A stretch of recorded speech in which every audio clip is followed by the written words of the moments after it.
The Mojave Desert stretched endlessly beneath a sky so blue, it looked like a wound in the fabric of heaven itself.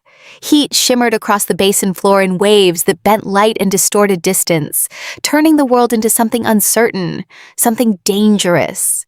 14 men stood along a ridgeline carved from ancient stone and modern necessity, each one representing the absolute pinnacle of American military marksmanship.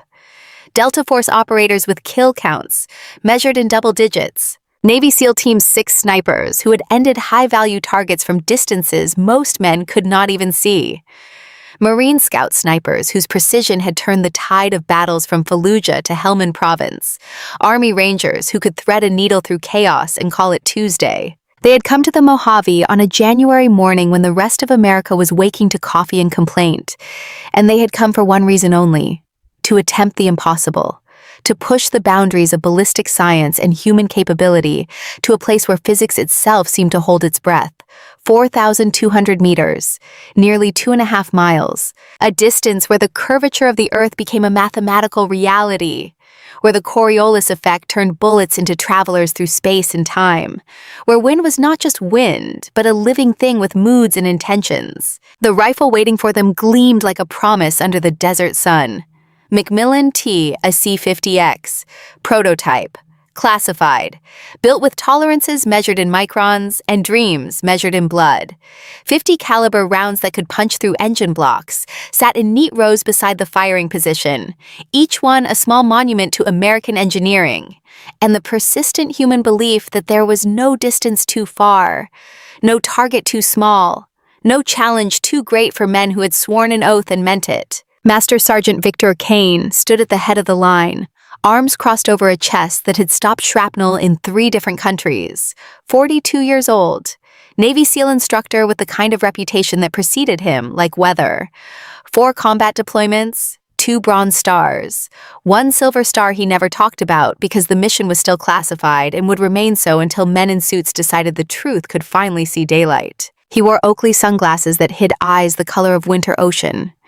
And when he smiled, it was the smile of a man who had seen enough of the world to know that confidence was not arrogance when you could back it up with results. He had been the first to shoot that morning, had settled behind the scope with the casual precision of a concert pianist approaching familiar keys, had calculated wind speed and air density and humidity and barrel temperature and a dozen other variables that lived in his muscle memory like prayers, had breathed in the desert air that tasted like dust and ambition, had exhaled slowly, smoothly, the way instructors had taught him 20 years ago when he was young and hungry and absolutely certain he would live forever, had squeezed the trigger with pressure so gradual, it seemed like the rifle fired itself. The shot had been perfect. By every measurement that mattered, it had been flawless. The recoil had pushed into his shoulder like an old friend returning from a long journey. The sound had cracked across the desert and echoed off distant mountains. The bullet had left the barrel at 2,800 feet per second, spinning with rifling that would keep it stable through its long arc across impossible distance. And it had missed by 6 feet. 6 feet at 4,200 meters was nothing, was a rounding error, was the width of wind gust that lasted half a heartbeat. But a miss was a miss. And in the world where these men lived, nothing was close enough except perfect. The second shooter had been Delta, quiet man named Thompson, who never used his first name because he said names were for people who needed to be remembered and operators needed to be ghosts. He had adjusted for Kane's miss, had added 0.2 mils to the windage, had controlled his breathing until his heart rate dropped below 50 beats per minute, had fired with the kind of calm that came from having ended 23 confirmed enemy combatants in 7 countries across 4 continents. His bullet had come closer, 4 feet wide. The spotter had called it with professional detachment, and Thompson had said nothing at all, had simply stood and walked away from the rifle, with the expressionless face of a man filing away data for future reference. Third shooter, fourth, fifth, Marines who had qualified experts since before they could legally buy beer, Rangers who could shoot the wings off flies if the mission required it, and someone could explain why fly wings mattered to national security. One by one they had approached the Macmillan TAC-50X like pilgrims approaching a shrine. One by one they had applied every ounce of skill and knowledge and hard-earned experience. One by one they had sent 50 caliber rounds screaming across the Mojave toward a steel plate that glinted in the distance like a rectangular piece of the sun itself. And one by one they had failed. By the time the 14th shooter stood from the rifle, the mood along the ridgeline had shifted from confidence to something harder to name. Not quite frustration, not quite defeat. Something that lived in the space between what men believed about themselves and what the universe was willing to confirm. Vic Kane had stopped smiling somewhere around the 9th miss, had taken off his sunglasses and cleaned them slowly with a microfiber cloth that lived in his pocket for exactly this purpose, had looked at the distant target through binoculars that cost more than most Americans made in a month. The steel plate remained unmarked, pristine, mocking them with its perfect surface. Captain Elena Morrison stood 30 feet behind the firing line, clipboard in hand, hair pulled back in a tight regulation bun that revealed a face built from sharp angles and careful neutrality. 34 years old, supply officer, equipment management specialist, the kind of uniform you saw in logistics meetings and inventory warehouses, behind desks stacked with requisition forms and maintenance schedules. She wore the rank of captain with neither pride nor shame. Just the quiet acceptance of someone who had chosen a path and was walking it without complaint or commentary. She had been at the range since 0500, before the shooters arrived, before the sun turned the desert from cold to furnace, had logged serial numbers on the ammunition, had verified barrel temperature monitoring equipment, had documented wind speed readings every 15 minutes with the kind of precision that made accountants weep with joy. Her handwriting on the clipboard was small and neat, each letter formed with deliberate care, each number double-checked against digital readouts. To the 14 men on the firing line, she was furniture. Necessary but unremarkable. The person who made sure bullets arrived on time and rifles were properly maintained. And someone remembered to file the paperwork that kept the Pentagon happy and the budget flowing. They had nodded at her that morning with the casual acknowledgement men gave to anyone wearing the uniform but not carrying a rifle. Had forgotten she existed approximately 4 seconds later. Elena preferred it that way. Had cultivated invisibility with the same dedication other people applied to careers or hobbies or marriage. She moved through the world like someone who had learned that being noticed led to questions, and questions led to answers, and some answers were better left buried under 6 years of routine and regulations, and the careful construction of a life built specifically to be forgettable. But she noticed everything. Noticed the way Kane adjusted his scope before each shot. Always .1 mils too aggressive on the windage because he had learned to shoot in Afghanistan, where the altitude changed the mathematics. Noticed Thompson's breathing pattern, the slight hitch on the exhale that meant old wound to the left lung, probably shrapnel, probably still carrying fragments. Noticed the way each shooter gripped the rifle just slightly too tight, muscles and forearms tensing with the weight of expectation and audience. She noticed the wind. Noticed it with the kind of attention most people reserve for loved ones or money. The Mojave wind was not simple. It came in layers, different speeds at different altitudes, influenced by temperature gradients and pressure systems, and the specific geometry of ridgelines that had been carved by water that stopped flowing 10,000 years ago. At ground level, it blew northwest at 11 knots.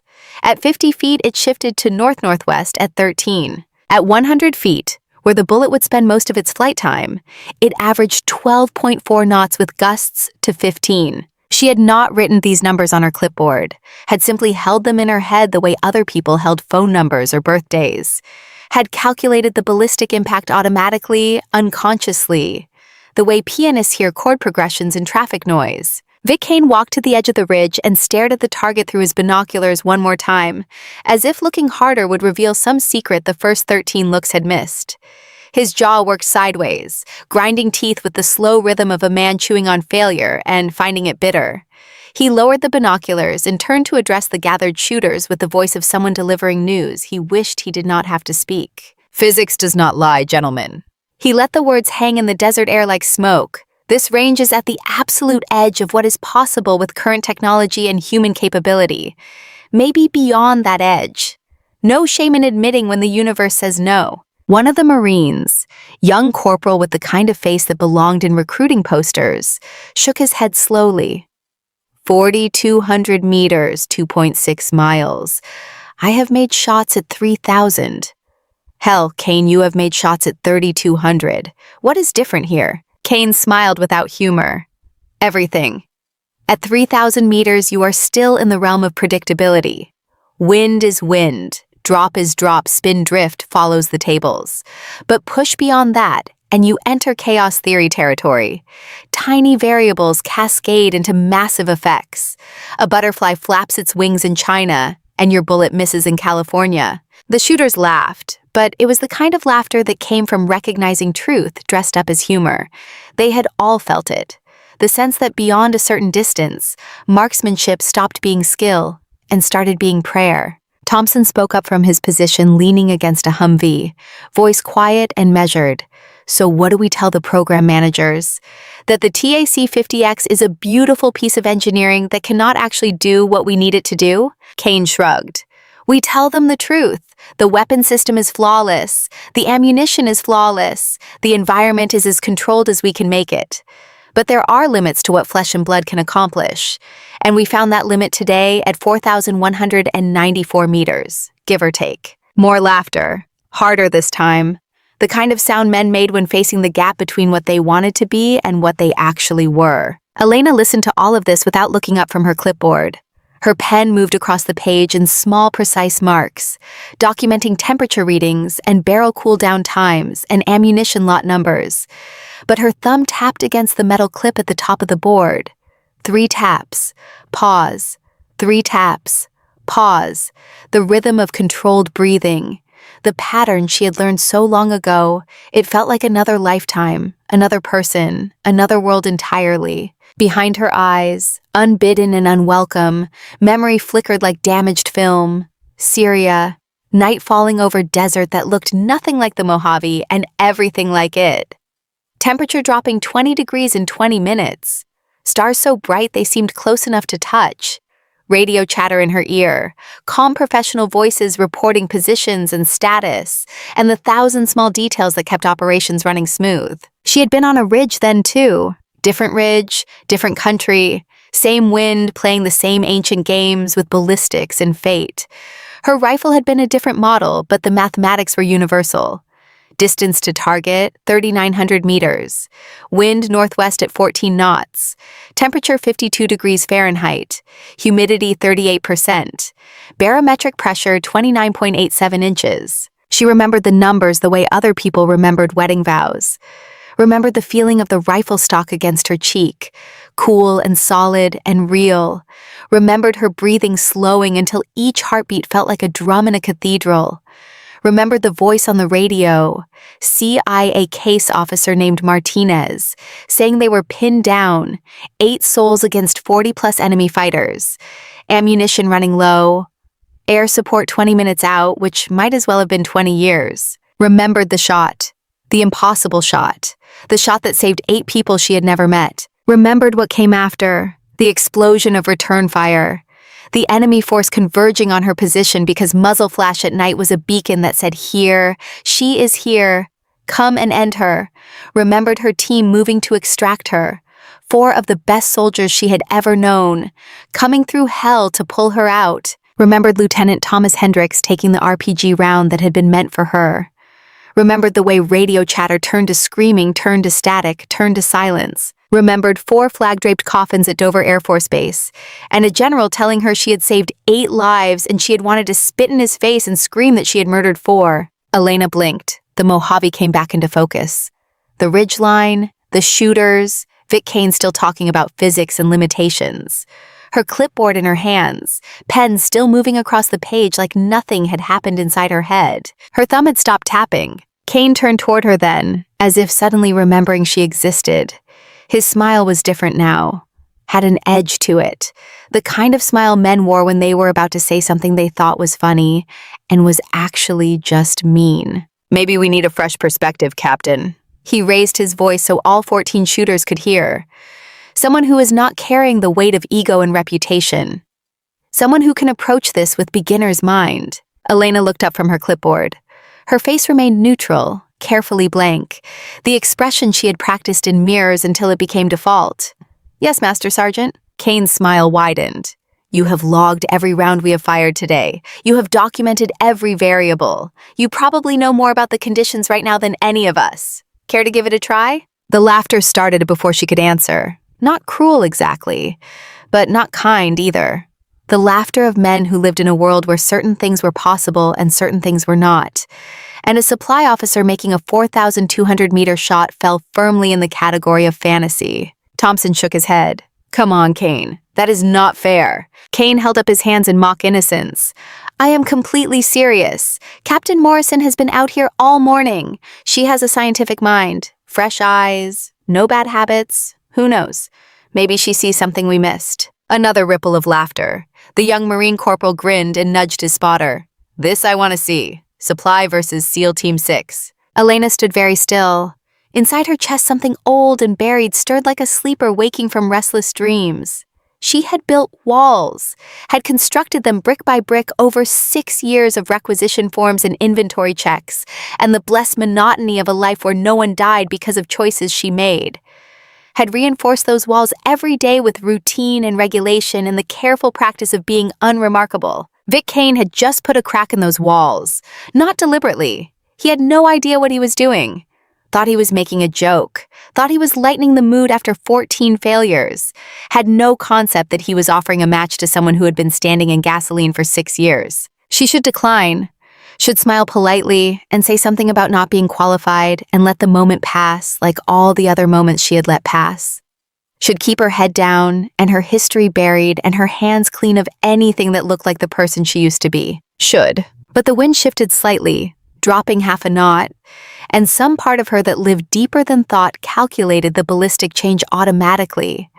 And the sun caught the distant steel plate at just the right angle, and 4,200 meters suddenly looked like a distance she could feel in her bones. And somewhere in her memory, Lieutenant Thomas Hendricks was 24 years old and smiling at a joke someone had made during pre-mission brief, alive and whole and never knowing that 3 months later, he would die pulling her out of a mistake she made by being too good at the one thing she had ever been truly good at. Elena set her clipboard down on the nearest equipment case. The movement was deliberate, final, like a chess player committing to a move they knew would change everything. She rolled her sleeves up precisely, 2 folds each arm, revealing forearms that were lean and tanned and marked with small scars that came from years of work that had nothing to do with supply logistics. "Permission to attempt, Master Sergeant." Her voice was quiet, but it carried across the ridgeline like a bell. The laughter died. Not all at once, but in a wave, starting with the men closest to her and spreading outward. Because there was something in her voice, something in the way she stood, something that did not match the supply officer uniform or the 6 years of invisible routine. Kane's smile faltered for just a second, then he shrugged and gestured toward the rifle with exaggerated courtesy. "Be my guest, Captain. The boys could use some entertainment." Elena walked toward the firing position. Each step left a clean print in the sand. Her boots were not the boots of someone who spent their days behind a desk. They were broken in with the kind of wear that came from miles walked in difficult places. The shooters watched her approach with expressions ranging from amusement to curiosity, to something that might have been the beginning of doubt. She knelt beside the Macmillan TAC-50X, and her hands moved before thought could intervene. Muscle memory older than her carefully constructed persona. She checked the bipod stability with pressure. That was exactly right, neither too tentative nor too aggressive. Ran her fingers along the barrel with the touch of someone reading Braille. Examined the scope mounts with eyes that knew what to look for. Thompson watched her hands, and his expression changed. He glanced at Kane and opened his mouth as if to say something, then closed it again. Elena drew the bolt back smoothly, checked the chamber even though she knew it was empty because shooters always checked. The mechanical sound of metal on metal was familiar as breathing. She reached for the ammunition box and selected a round, held it up to the light, turned it slowly between her fingers. Sierra Match King projectile. She said it quietly, almost to herself.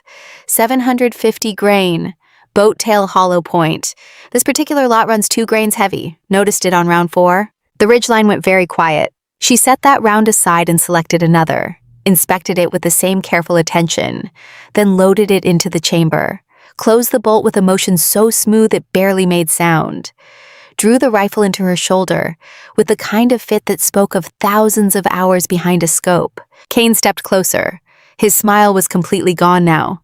"Captain Morrison, have you fired a weapon like this before?" Elena did not answer. She was settling into the position, her body remembering things her conscious mind had tried to forget. Left leg extended, right knee bent, spine alignment perfect, head position just so.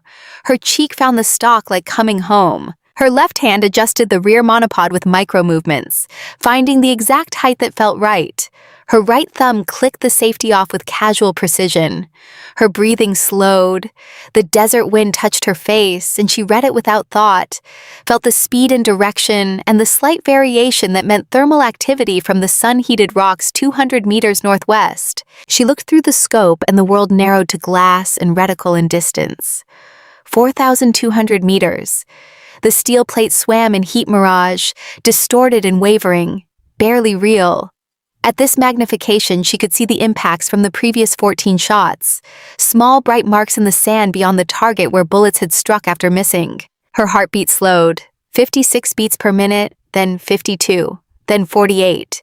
Each pulse felt like a message from some deep place that knew things her surface mind had forgotten.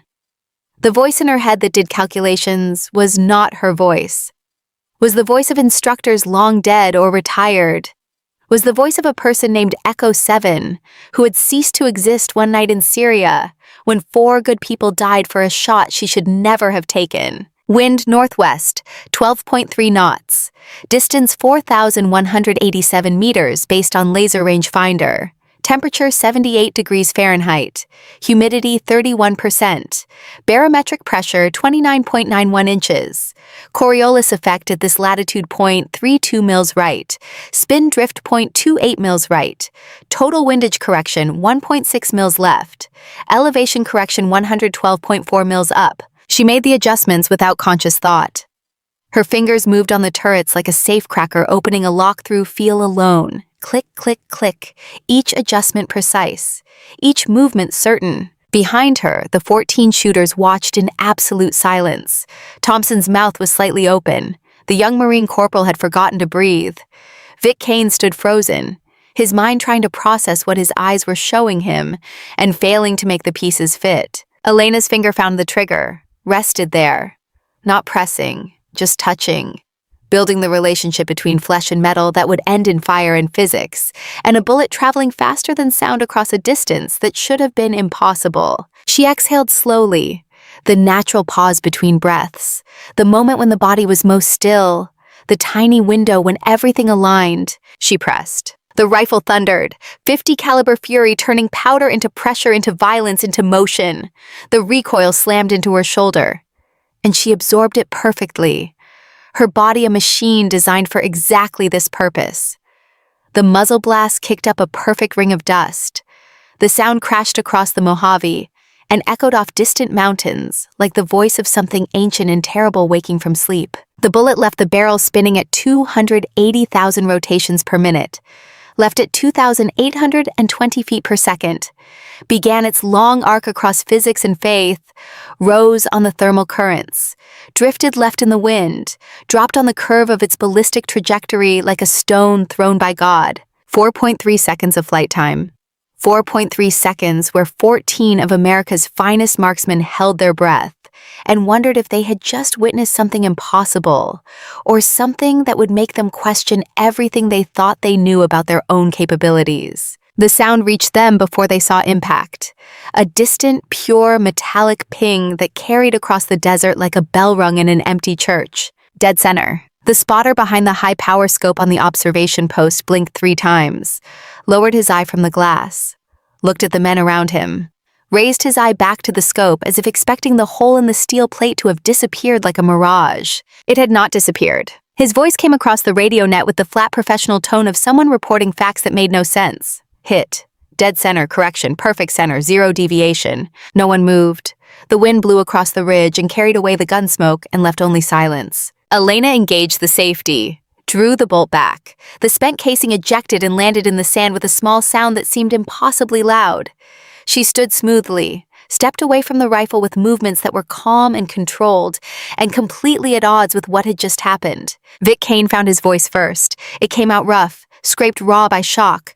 How did you? Math. Elena picked up her clipboard from the equipment case where she had set it. Her hands were steady, no shake, no tremor, just the same calm competence she showed when logging serial numbers. Math and breathing. Thompson walked to the spotting scope, looked through it himself, needed to see with his own eyes. When he turned back, his face had lost all color. That is not possible. The variables at this distance, the micro adjustments required. That is not... Elena was already walking away, back toward the logistics tent, back toward the world of requisition forms and maintenance schedules, back toward being furniture. Her boots left prints in the sand, and the sun caught her profile, and for just a moment she looked like something carved from stone and loss. The young Marine corporal whispered to no one in particular. "Who is she?" Behind the firing line, a black SUV that had been parked in observation finally moved. It drove slowly along the access road, kicking up small dust clouds, stopped precisely at the edge of the ridgeline. The door opened and a man stepped out. Colonel Marcus Hendricks, 58 years old, silver hair cut high and tight, uniform that bore the kind of decorations that came from 3 decades of service, in places the Pentagon referred to with careful euphemisms. Joint Special Operations Command, the man who coordinated operations so classified that even their code names were classified. He had been watching through binoculars from inside the SUV, had seen the shot, had watched Elena walk away. His face showed nothing. Years of command had taught him to keep reactions internal, but his hands moved to his pocket and withdrew a pair of reading glasses and a smartphone and pulled up a file that had been marked sealed since 2019. Operation Iron Veil, Syria. After action report. Images of a ridgeline at night. Thermal imaging of enemy positions. Drone footage of 8 CIA personnel pinned in an abandoned compound. Timestamps showing 47 minutes of sustained contact. Then a single shot from Overwatch position. Enemy sniper eliminated. CIA personnel extracted. 4 American casualties during extraction, all KIA. Names redacted pending family notification. Hendricks scrolled to the classified addendum, the part that had never made it into official record. The sniper who made the shot from 3,900 meters. Call sign Echo 7. Real name redacted. Gender female. Age at time of operation 28. Declared killed in action during enemy contact following shot. Body never recovered. Family notified of training accident to protect operational security. Except she had not been killed. Had been pulled out by a team led by his son, Lieutenant Thomas Hendricks, who had died getting her to the extraction point. Had been given a choice by someone at CIA or JSOC or one of the other acronym agencies. Disappear or face questions about why a sniper violated rules of engagement to take a shot that saved 8 agency personnel and triggered a response that killed 4 special operations soldiers. She had chosen to disappear. Had chosen to become Captain Elena Morrison, supply officer, invisible and unremarkable. Had chosen to bury Echo 7 under 6 years of clipboards and inventory logs. Until today. Until Vic Kane made a joke and physics said no and muscle memory proved stronger than will. Hendricks walked slowly toward where Elena had walked. The spent brass casing still lay in the sand where it had fallen. He knelt with the care of a man whose knees had logged too many jumps and too many years, picked it up. The casing was still warm. On the base, small letters were etched into the brass. Military contractors did it sometimes. Quality control markings, lot numbers. Except these letters were not lot numbers. E7, Echo 7, her old call sign, marked on brass like a signature, like a ghost signing her name. Hendricks stood. Looked at the distant target, where a single perfect hole now marked the center of the steel plate. Looked at the logistics tent, where Elena Morrison had disappeared into shadow and routine. Made a decision that would change everything, for reasons he did not fully understand and would not be able to explain even to himself. Behind him, Vic Kane approached, still shaken, still trying to process. "Colonel, that shot, I have never seen. We need to know who she is. Hendricks turned. His face was stone. His voice carried the weight of command and finality. That is classified, Master Sergeant. You will log the test as successful. You will note that the weapon system performed to specifications. You will not discuss the individual who made the shot. Are we clear? Kane stiffened to attention. Yes, sir. But, sir, that kind of capability. We could use someone like that in the program. Hendricks looked past him to the distant mountains where heat haze made everything uncertain. We had someone like that once. It did not end well. Dismissed. Kane saluted and walked back toward the other shooters, already knowing the conversation would haunt him.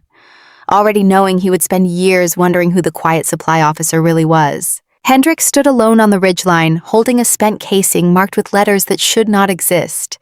In his pocket, his phone buzzed. Secure message from someone whose title was redacted even in classified communications. Short and direct. The kind of message that meant the world was about to get complicated. Credible threat. NATO summit, 6 months. Need Echo 7. Find her. Convince her. Whatever it takes. He looked at the logistics tent one more time.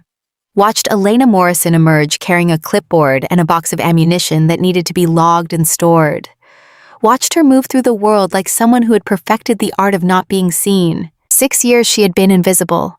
6 years she had been safe.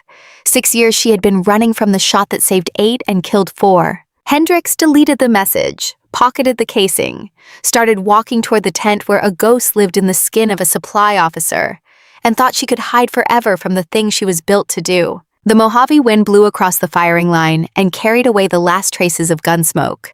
The steel plate gleamed in the distance with its perfect hole. The 14 shooters packed their gear and loaded their weapons, and tried not to think too hard about what they had witnessed. And somewhere in a logistics tent, a woman named Elena Morrison filled out forms with small, neat handwriting, and pretended her hands were not shaking. Pretended she had not just opened a door she had spent 6 years keeping locked. Pretended tomorrow would be the same as yesterday. But the casing with E7 etched in brass said otherwise. The hole in the steel plate said otherwise. The look in Colonel Hendricks' eyes said otherwise. Echo 7 had made one perfect shot, and that shot was about to cost her everything she had built from the ruins of who she used to be. The desert sun climbed higher, temperature rising, heat mirage thickening, distance becoming uncertain again. But the hole in the target remained, perfect, undeniable. 4,200 meters of truth that could not be unfired or forgotten. Some shots you make once and carry forever. This was one of them. And the story had only just begun. The office was small and deliberately plain. Gray walls, government-issue desk, 2 chairs that had been designed by someone who believed comfort led to weakness. A single window looked out onto Fort Bragg's endless parade of identical buildings, each one a monument to military efficiency and the persistent belief that sameness meant safety. Colonel Marcus Hendricks sat behind the desk with his hands folded, patient as stone, while Elena Morrison stood at attention in front of him, like a defendant waiting for verdict. She had not slept. The night after the Mojave test had stretched into morning without rest, just ceiling staring and the persistent replay of muscle memories she thought she had buried. Her uniform was perfect, creases sharp enough to draw blood, hair pulled back so tight it made her scalp ache. She wore composure like armor, but Hendricks had been reading soldiers for 30 years and he could see the cracks. At ease, Captain. He gestured to the empty chair. This is not a reprimand. She sat because orders were orders, but her spine remained parade ground straight, hands folded in her lap with military precision, the kind of stillness that came from holding back earthquakes. You know why you are here. Hendricks said it as statement, not question. His voice carried the texture of a man who had delivered too many death notifications and learned to strip emotion from words that carried weight enough on their own. Elena met his eyes directly. Professional courtesy demanded it. Yes, sir. The test. The shot. The shot. Hendricks leaned back in his chair. It creaked with age and overuse. 4,200 meters. Wind conditions that would have made Robin Hood pack up and go home. 14 of our finest shooters, men who have ended threats to national security from distances most Americans cannot conceptualize. All of them failed. Then you, a supply officer with no sniper qualification on record, make it look like checking boxes on a requisition form. Silence filled the space between them. Outside the window, a platoon ran past in formation, their cadence call rhythmic and fading. Elena said nothing because there was nothing to say that would not open doors better left locked. Hendricks opened a manila folder on his desk, pulled out a photograph, slid it across the surface until it sat in front of Elena like an accusation. She did not need to look down to know what it showed, but she looked anyway because refusing would have been worse. Syria, 2019. Nighttime thermal image of a ridgeline. A single figure prone behind a rifle. In the distance, heat signatures of multiple targets. On the bottom of the photo, stamped in red ink, Operation Iron Veil, classified. Eyes only. That is not me, Elena said quietly. The person in that photograph is dead, killed in action. Says so in the file. Hendricks pulled out another document. Death certificate. Next of kin notification. All the paperwork that made Echo 7 cease to exist in official record. He tapped the pages with one finger. Convenient, clean. The kind of clean that happens when someone very powerful decides a problem needs to disappear and has the authority to make it so. He leaned forward. His eyes were the color of winter sky, and they held no judgment, only the weight of decisions made in rooms where truth was negotiable. I was there, Captain, not on the ridge, but in the operations center. I watched the drone feed, watched 8 CIA personnel about to be overrun, watched you make a shot that should have been impossible, watched those 8 people walk out alive. He paused, let the silence build, then continued in a voice that had gone soft and dangerous.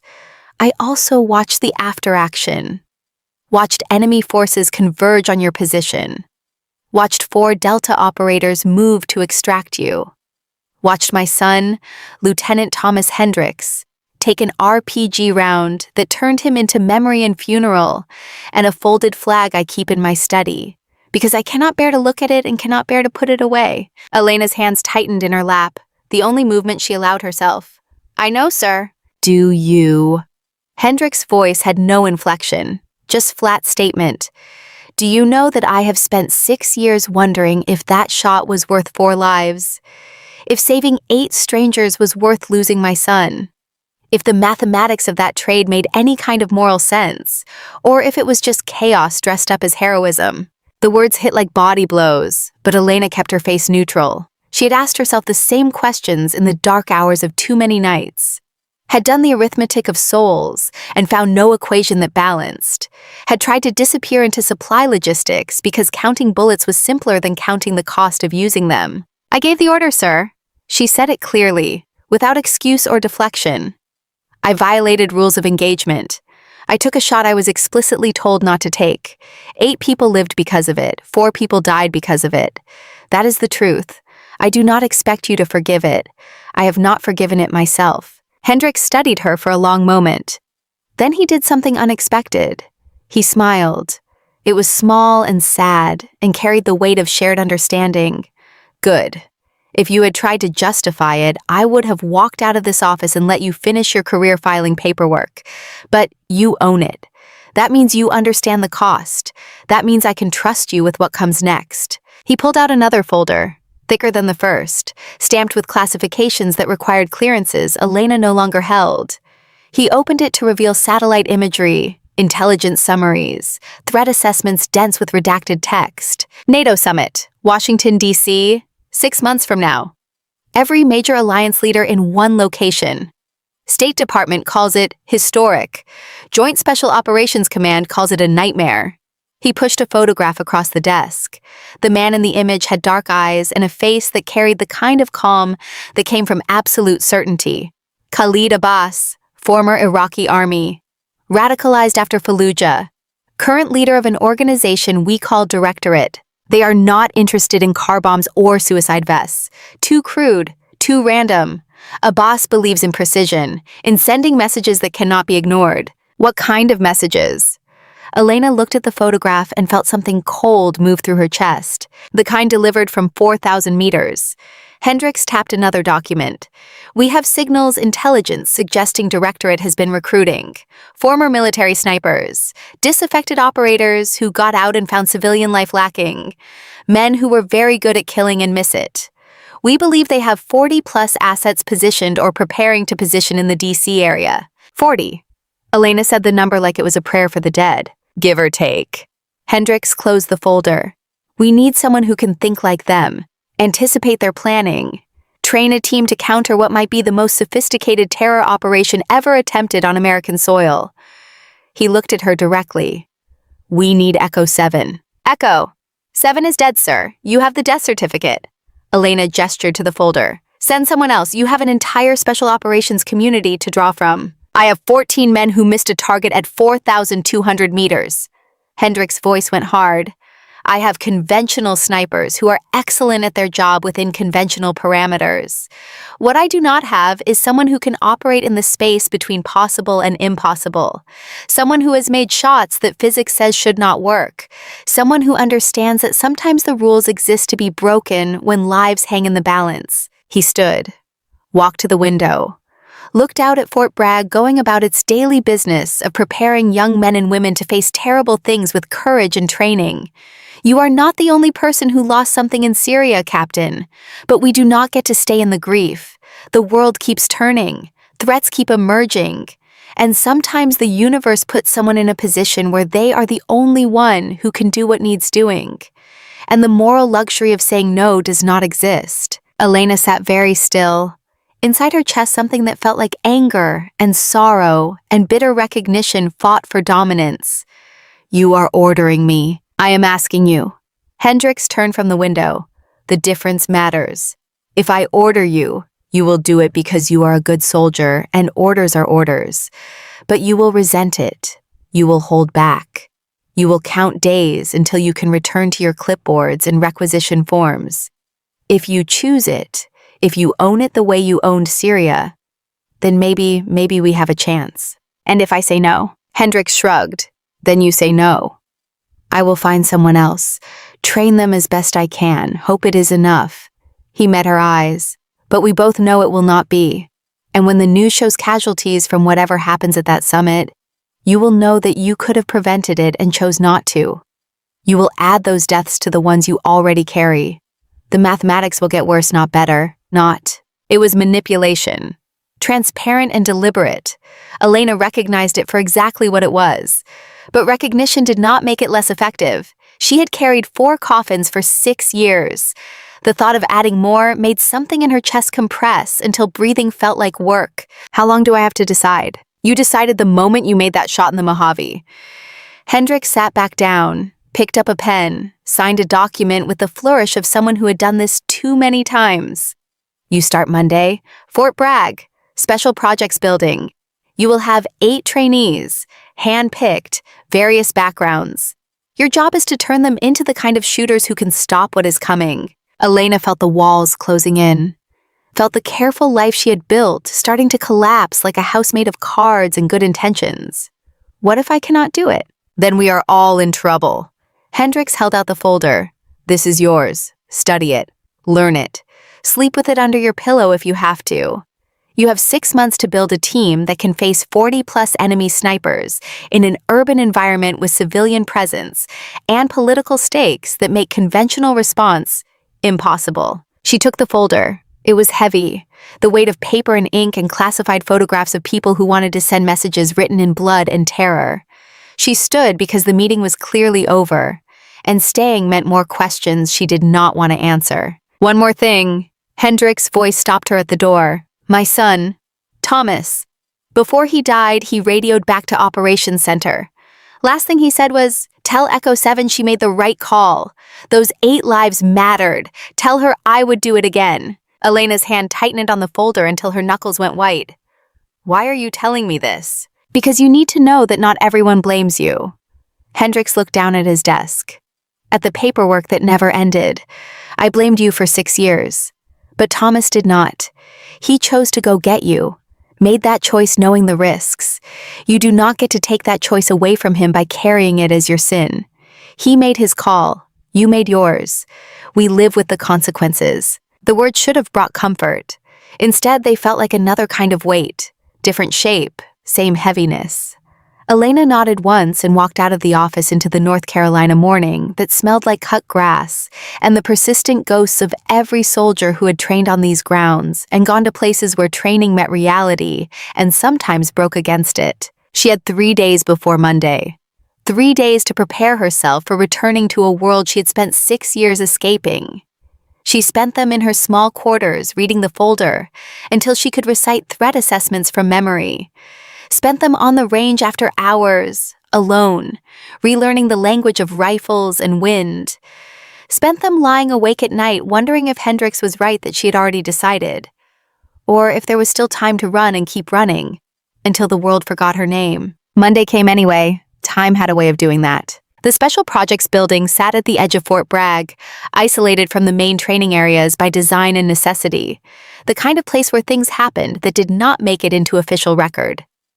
8 people waited inside when Elena arrived at 0600.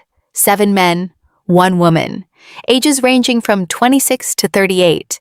They stood in a loose formation, not quite at attention, watching her enter with expressions that ranged from curious to skeptical to carefully blank. Elena set her clipboard on the table at the front of the room. Old habits. She scanned their faces, reading the details that training and experience had taught her to notice. The way each person held themselves, the scars, the bearing, the small tells that separated people who had seen real action from those who had only trained for it. The woman was young, mid-20s, Asian features, smart eyes that tracked everything with the kind of attention that came from a mind built for patterns and mathematics. She stood with the posture of someone who had done ROTC but not combat deployment, fresh, untested, potentially brilliant or potentially a liability. The men were varied. One had the build and bearing of former ranger, another the weathered calm of someone who had spent years in special operations. A third carried himself with the careful control of someone managing old injuries. 2 more looked like standard infantry who had qualified expert and thought that made them snipers. And then there was one who stood slightly apart from the others. Quiet, unremarkable, the kind of person you would forget 5 minutes after meeting. Elena walked slowly in front of them. Let the silence build. Let them wonder. Master Sergeant Victor Kane entered from a side door, took position against the wall with arms crossed. His presence was both support and evaluation. Hendricks had made him assistant instructor over his protests, probably because the colonel understood that pride was best dealt with through forced humility. "My name is Captain Elena Morrison." Elena's voice carried across the room without strain. "For the next 6 months, I will be training you in advanced long-range marksmanship and counter-sniper operations. Some of you are here because you volunteered, some because you were selected. The reason does not matter. What matters is that in 6 months, you will either be capable of stopping a sophisticated terror threat, or you will not, and people will die because of your failure." The young woman's eyes widened slightly. One of the infantry types shifted his weight. The quiet man in the back remained perfectly still. "Before we begin, you need to understand something." Elena gestured to the table where 8 rifles lay in precise formation. These weapons can kill at distances most people cannot imagine. But they are just tools, metal and polymer and mathematical precision. What makes a sniper is not the rifle. It is the mind, the discipline, the ability to make decisions when everything is chaos, and your choices will be measured in lives saved or lost. She picked up one of the rifles, held it with the casual competence of someone who had logged thousands of hours behind similar weapons. "You are not here to become killers. We have plenty of those. You are here to become guardians, to learn how to think like the enemy so you can stop them before they take the shot. To understand that every bullet you fire or do not fire has consequences that ripple outward in ways you cannot predict." The ranger type spoke up, voice steady but carrying challenge. "Ma'am, with respect, most of us have combat experience. We understand consequences." Elena turned to face him directly. "Do you? Have you made a shot from 4,000 meters knowing that if you miss, 8 people die? Have you pulled a trigger and watched friends give their lives to extract you from the fallout? Have you spent 6 years wondering if the trade was worth it?" The room went dead silent. Kane's expression shifted to something that might have been sympathy or might have been understanding. "I am not trying to intimidate you." Elena set the rifle down. I am trying to prepare you for what comes next, because in 6 months you will face decisions where there is no good choice, only less bad, and the weight of those decisions will follow you for the rest of your lives. If you cannot handle that truth, there is the door. No judgment. This is not for everyone. No one moved.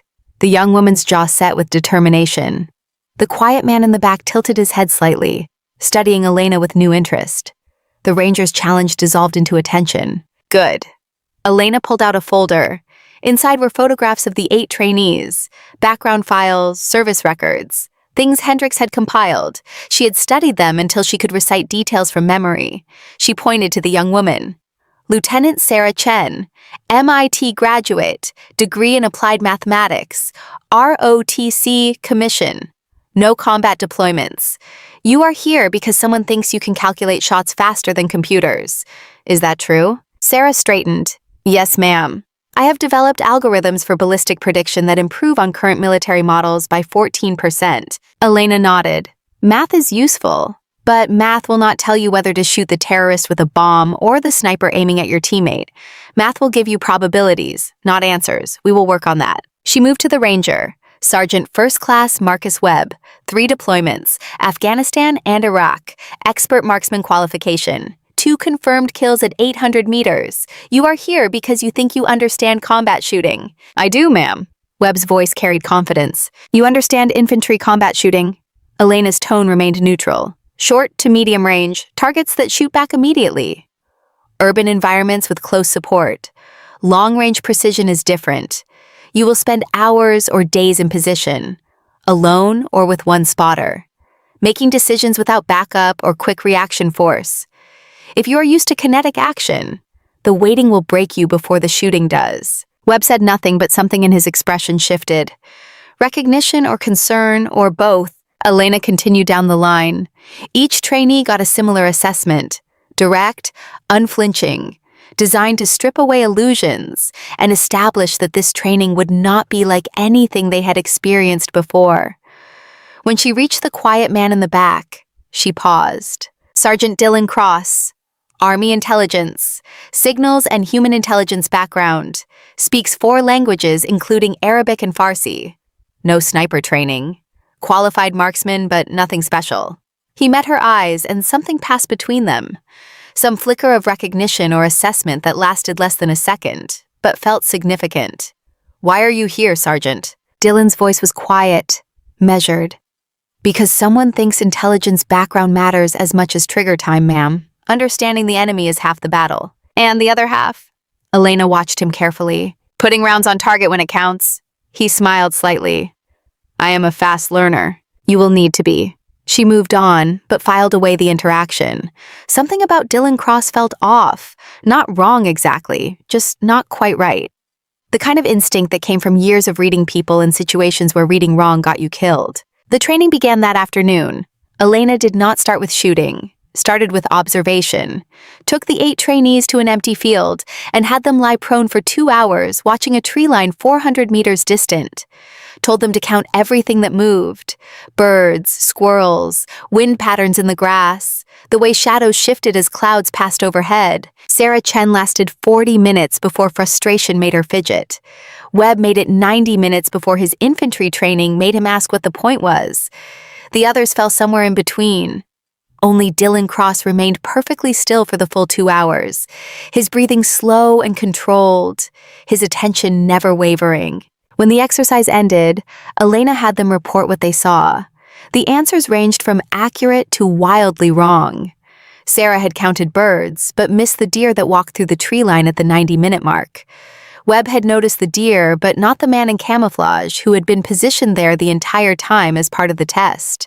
Dylan reported both, and also noted the change in wind direction at hour 1, the cloud pattern that suggested incoming weather, and the fact that 3 of his fellow trainees had fallen asleep for brief periods based on their breathing changes. Elena filed that away too. Intelligence background did not explain that level of awareness. That came from something else. Something closer to operational experience than Cross's file suggested. That evening, alone in her quarters, Elena pulled out the folder Hendricks had given her, studied each trainee's file again, looking for discrepancies, things that did not quite fit. Dylan Cross's record was clean, too clean, no gaps, no redactions, the kind of clean that came from someone building a legend rather than living a life. She made a note to herself. Watch Cross closely. Trust, but verify. In a program where lives hung on trust, one person operating under false pretenses could collapse everything. The training continued through the week: shooting drills, wind reading, range estimation, breathing control. Each exercise designed to strip away ego and build competence from scratch. Some trainees excelled, others struggled. Sarah Chen proved brilliant at calculation but hesitant at decision-making. Webb proved aggressive but impatient. Dylan Cross proved quietly competent at everything. Never the best, never the worst. Always exactly in the middle, like someone trying not to stand out. Vic Kane watched it all with the expression of a man reassessing his assumptions. On Friday, he approached Elena after the trainees had been dismissed for the day. His swagger had diminished, but not disappeared entirely. "Captain, they are good. Raw, but good. You are teaching them differently than I would, because you would teach them to be you." Elena checked her notes from the day's exercises. "I am teaching them to be themselves. Better versions. Different approaches for different minds." Kane nodded slowly. "That shot in the Mojave. I have been thinking about it. 4,200 meters is not just skill. That is something else. Something in here." He tapped his temple. "Or here." Elena touched her chest over her heart. "Math gets you close. Instinct closes the distance. You cannot teach instinct. You can only help people find it in themselves. Is that what happened in Syria?" The question came quietly. Not accusation, just curiosity from someone who was starting to understand there were levels to this craft he had not reached. Elena met his eyes. "What happened in Syria is that I made a choice. Right or wrong, I owned it. That is the only lesson that matters." She walked away before he could ask more questions. Before the conversation could go places, she was not ready to revisit. The folder Hendricks had given her waited in her quarters. Satellite imagery of Washington, D.C., threat assessments that grew more detailed every day, intelligence suggesting Directorate was moving assets into position, a timeline that counted down toward 6 months and then 0. Somewhere out there, Khalid Abbas was planning, recruiting, preparing to send a message written in blood and politics, and the kind of precision that turned symbols into corpses. And Elena had 8 trainees, 6 months, and the weight of her own history to build something capable of stopping it. She opened her laptop, began reviewing the footage from the day's training, watching each shooter's technique, looking for patterns, for potential, for the small signs that separated those who would rise to the moment from those who would break under its weight. The footage of Dylan Cross made her pause and rewind. Something in the way he moved, the way he held the rifle. Small details that matched training she had seen before in places that did not match his official record. She pulled up his file again, dug deeper into the background, found exactly what Hendricks had provided and nothing more. Too clean, too perfect. The kind of perfect that came from someone very good at building cover stories. Elena made another note. This one more urgent. Then she pulled out her phone and sent an encrypted message to a number Hendricks had provided for emergency use only. 3 words. Need to talk. The response came 30 seconds later. Tomorrow, 0600, secure facility. She closed the laptop and sat in the darkness of her quarters listening to Fort Bragg settle into night rhythms. Distant sounds of training that never really stopped.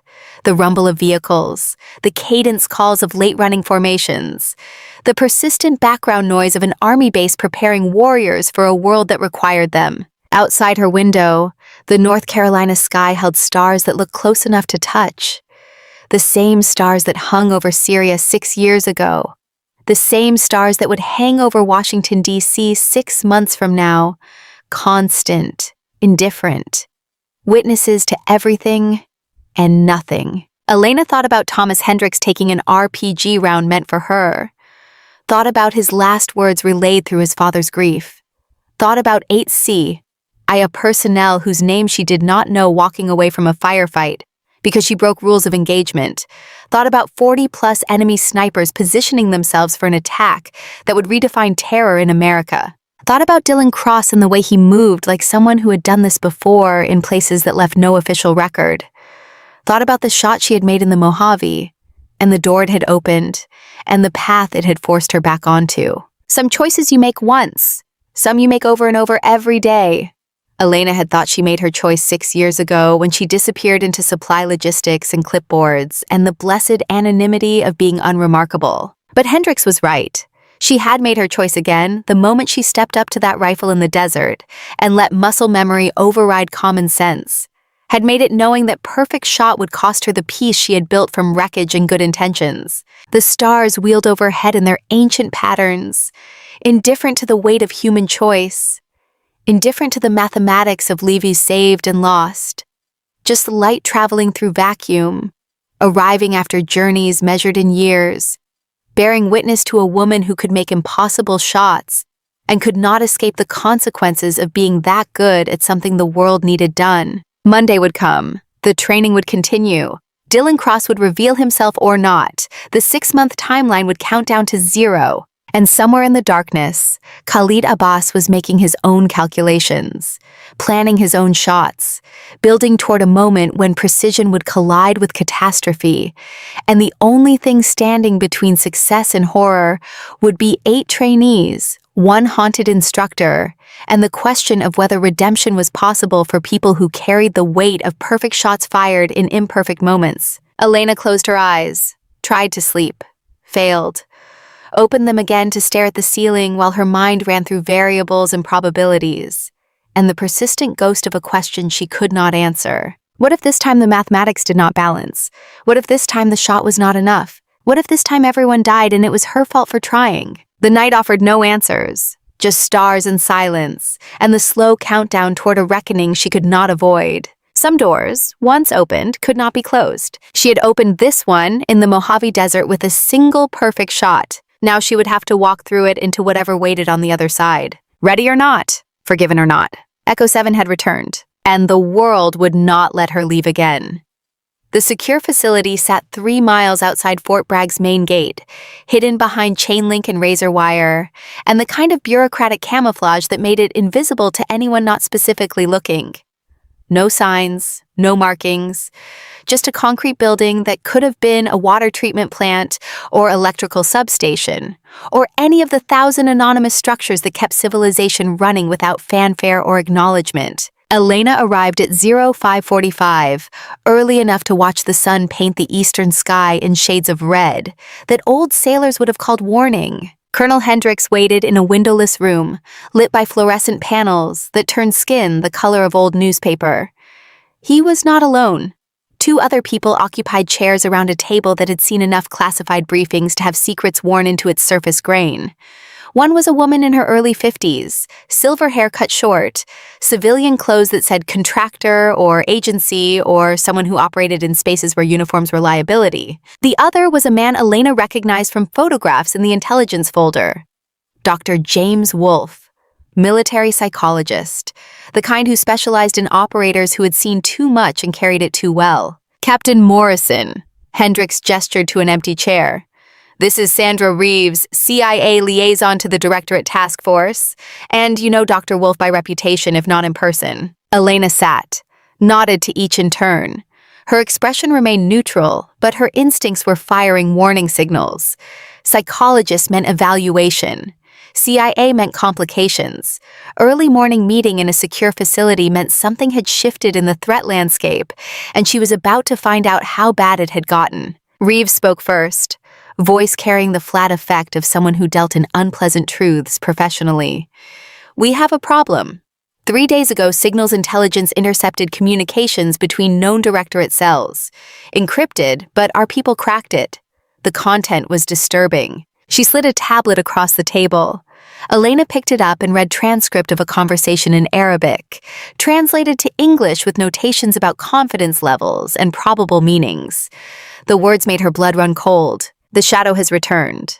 That was the phrase that appeared 3 times in the intercept, followed by coordinates that matched the Mojave test site, followed by a name that made Elena's chest tighten. Echo 7. They know. Elena set the tablet down carefully. They know I am involved. Worse. Reeves pulled the tablet back and swiped to another screen. They have been tracking you since Syria. We found references in older intercepts we are now re-examining with new context. Khalid Abbas has had people watching you for 6 years, waiting to see if you would reemerge. Your shot in the Mojave confirmed what they suspected. The room felt smaller suddenly, the walls pressing in with the weight of surveillance and patience, and enemies who planned in timescales measured in years. Why would Abbas care about one sniper? Because you are not one sniper. Wolf leaned forward. His voice was gentler than Reeves, but carried its own weight. You are the sniper who made an impossible shot that derailed one of his operations in Syria.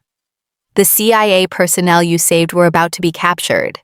They carried intelligence that would have compromised directorate networks across 3 countries.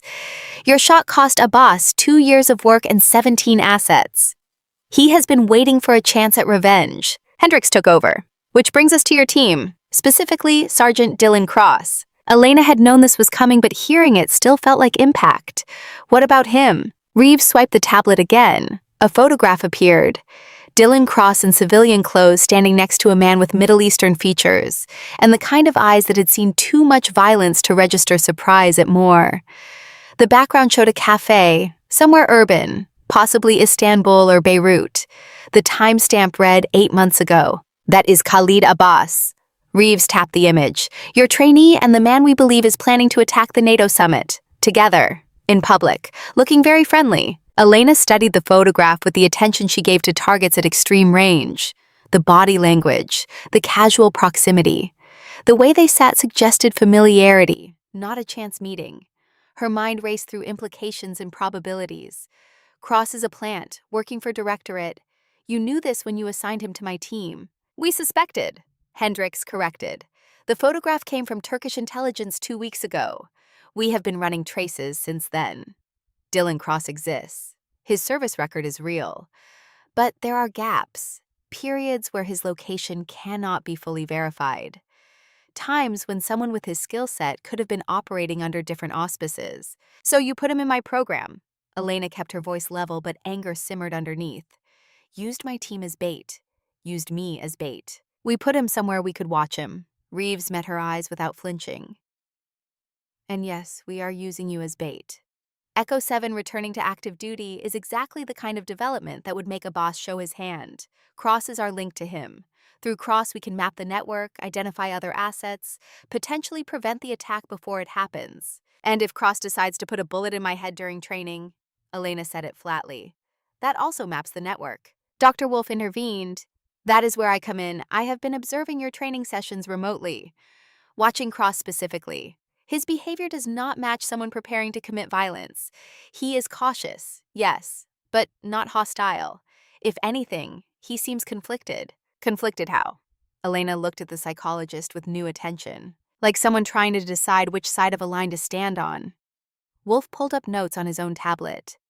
Human intelligence is complicated. People recruited by organizations like Directorate are rarely true believers. They are damaged, angry, lost, looking for purpose and finding it in the wrong places. Cross may have started working with a boss for reasons that made sense at the time, but spending weeks with your team, seeing a different path, that creates cognitive dissonance. So he might flip. Elena said it as statement, not question. Or he might go deeper undercover. Reeves shrugged. Or he might be exactly what he appears to be, and the photograph is explainable some other way. Intelligence is probabilities, not certainties. What we know for sure is that Cross is connected to Abbas, and you are the thread connecting both of them to this training program. The implications spread out like ripples from a stone dropped in still water. Elena processed them methodically. If Cross was Directorate, then every technique she taught, every tactic she revealed, every piece of knowledge she shared was going directly to the enemy. But if Cross was conflicted, if he could be turned, then he represented an intelligence asset more valuable than anything else they had. What do you need from me? Elena asked finally. Keep training him. Hendricks stood and walked to a wall map showing Fort Bragg and surrounding areas. Treat him like any other trainee. We have surveillance on him 24/7. If he makes contact with outside assets, we will know. If he tries anything against you or the team, we will intervene. But we need him to feel secure, to believe his cover is holding. You want me to pretend I do not know? Elena shook her head slowly. That puts my other trainees at risk. Chen, Webb, the others. They are in the dark training alongside someone who might be enemy. That is not acceptable. It is necessary. Reeves' tone hardened. The NATO summit is 6 months away. 40 plus directorate assets are positioning in DC. Cross is our only current link to identifying them. If we arrest him now, Abbas goes to ground, and we are back to fighting blind. You do not have to like it, Captain. You just have to do it. The words hung in the sterile air like cordite after a shot. Elena looked at each person in turn. Hendricks with his grief and duty. Reeves with her cold mathematics. Wolf with his careful observations of human breaking points. They were asking her to do what special operations always asked. Carry impossible weight. Make choices with incomplete information. Trust the mission over the instinct to protect her people. I need one thing in return. Elena stood to match Hendricks. If Cross makes any move that threatens my team, I do not wait for surveillance to intervene. I handle it. Understood. Hendricks nodded. You have full authority to neutralize threats. We trust your judgment. The meeting ended with handshakes and the distribution of updated intelligence files. Elena walked out into North Carolina morning that had gone from red sky warning to bright and cloudless. The cognitive dissonance of beautiful weather and ugly truths. She drove back to Fort Bragg with her mind running through every interaction she had had with Dylan Cross, looking for signs she had missed, patterns that made sense with new context. The training that day focused on urban shooting scenarios, how to account for wind channels created by buildings, how to use glass and metal surfaces to mask or reveal positions, how to think in 3 dimensions when every window could hide a spotter and every rooftop a shooter. The team worked through problems with varying degrees of success. Sarah Chen excelled at calculating angles, but struggled with adapting when variables changed. Webb relied too much on aggression and not enough on patience. Dylan Cross performed exactly as he had for weeks. Competent, but not exceptional. Never first, never last. The kind of middle ground that lets someone blend into backgrounds and avoid attention. But now Elena watched him with different eyes, saw the micro-expressions when he thought no one was looking. The way his gaze would track certain angles as if cataloging them for later use. The small tells that suggested operational awareness beyond what his file claimed. During a water break, Elena approached him casually. Cross, you did well on the last scenario. Where did you learn to read urban wind channels that quickly? He looked at her with eyes that gave nothing away. Grew up in Chicago, ma'am. Tall buildings, lake effect wind. You learn to read it or you freeze. Chicago is not in your file. Elena kept her tone conversational. Says you grew up in rural Pennsylvania. A flicker, brief, gone in a heartbeat. But she saw it. Did I say Chicago? My mistake. Spent some time there later. Gets mixed up. Easy to do. Elena held his gaze for 1 second longer than necessary, then moved on to check on other trainees. But the slip was logged. Chicago was not in any version of his legend, which meant somewhere in Dylan Cross was a truth trying to surface through layers of cover story. The afternoon brought live fire exercises at the 1,000-meter range. Each trainee took turns engaging targets with spotter support. The rhythm of it, the focus required, meant conversation dropped away and concentration took over.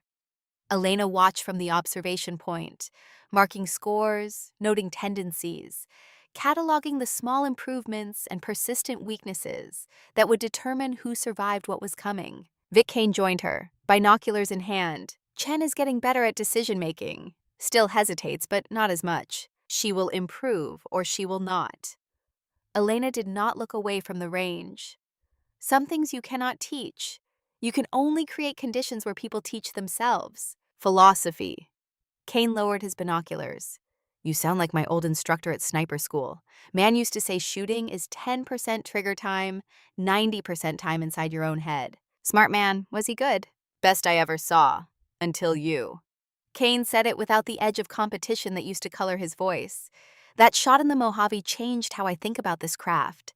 Made me realize I was at the top of a hill and thought it was a mountain. Turns out there are peaks I cannot even see from where I stand. Humility looks good on you, Master Sergeant. Elena allowed herself a small smile. Means you are still learning. The exchange was interrupted by Sarah Chen on the radio. Contact. Movement at 11 o'clock.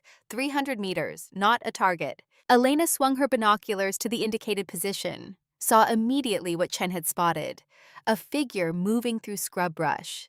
Wrong location for training personnel, wrong movement pattern for wildlife, moving with purpose toward the range. All shooters hold fire. Elena's voice carried command authority. Kane, take 3 trainees and circle right. I will take the others left. Could be a lost civilian, but we treat it as hostile until confirmed. The team moved with training that was becoming instinct, smooth, coordinated, weapons ready but not aimed, closing the distance from 2 directions to give themselves advantage without committing to violence they might regret. Elena led her group through a shallow draw that provided cover. Webb, Cross, and 2 others moved with her in a formation that put experienced personnel on the flanks. The figure stopped moving, turned toward them as if sensing approach. Male, military age, civilian clothes, hands visible and empty. His posture said he was not afraid, which was either very good or very bad. U.S. Army. Identify yourself, Elena called out from 30 meters. This is a restricted range. You are trespassing on government property. The man smiled, reached slowly into his pocket.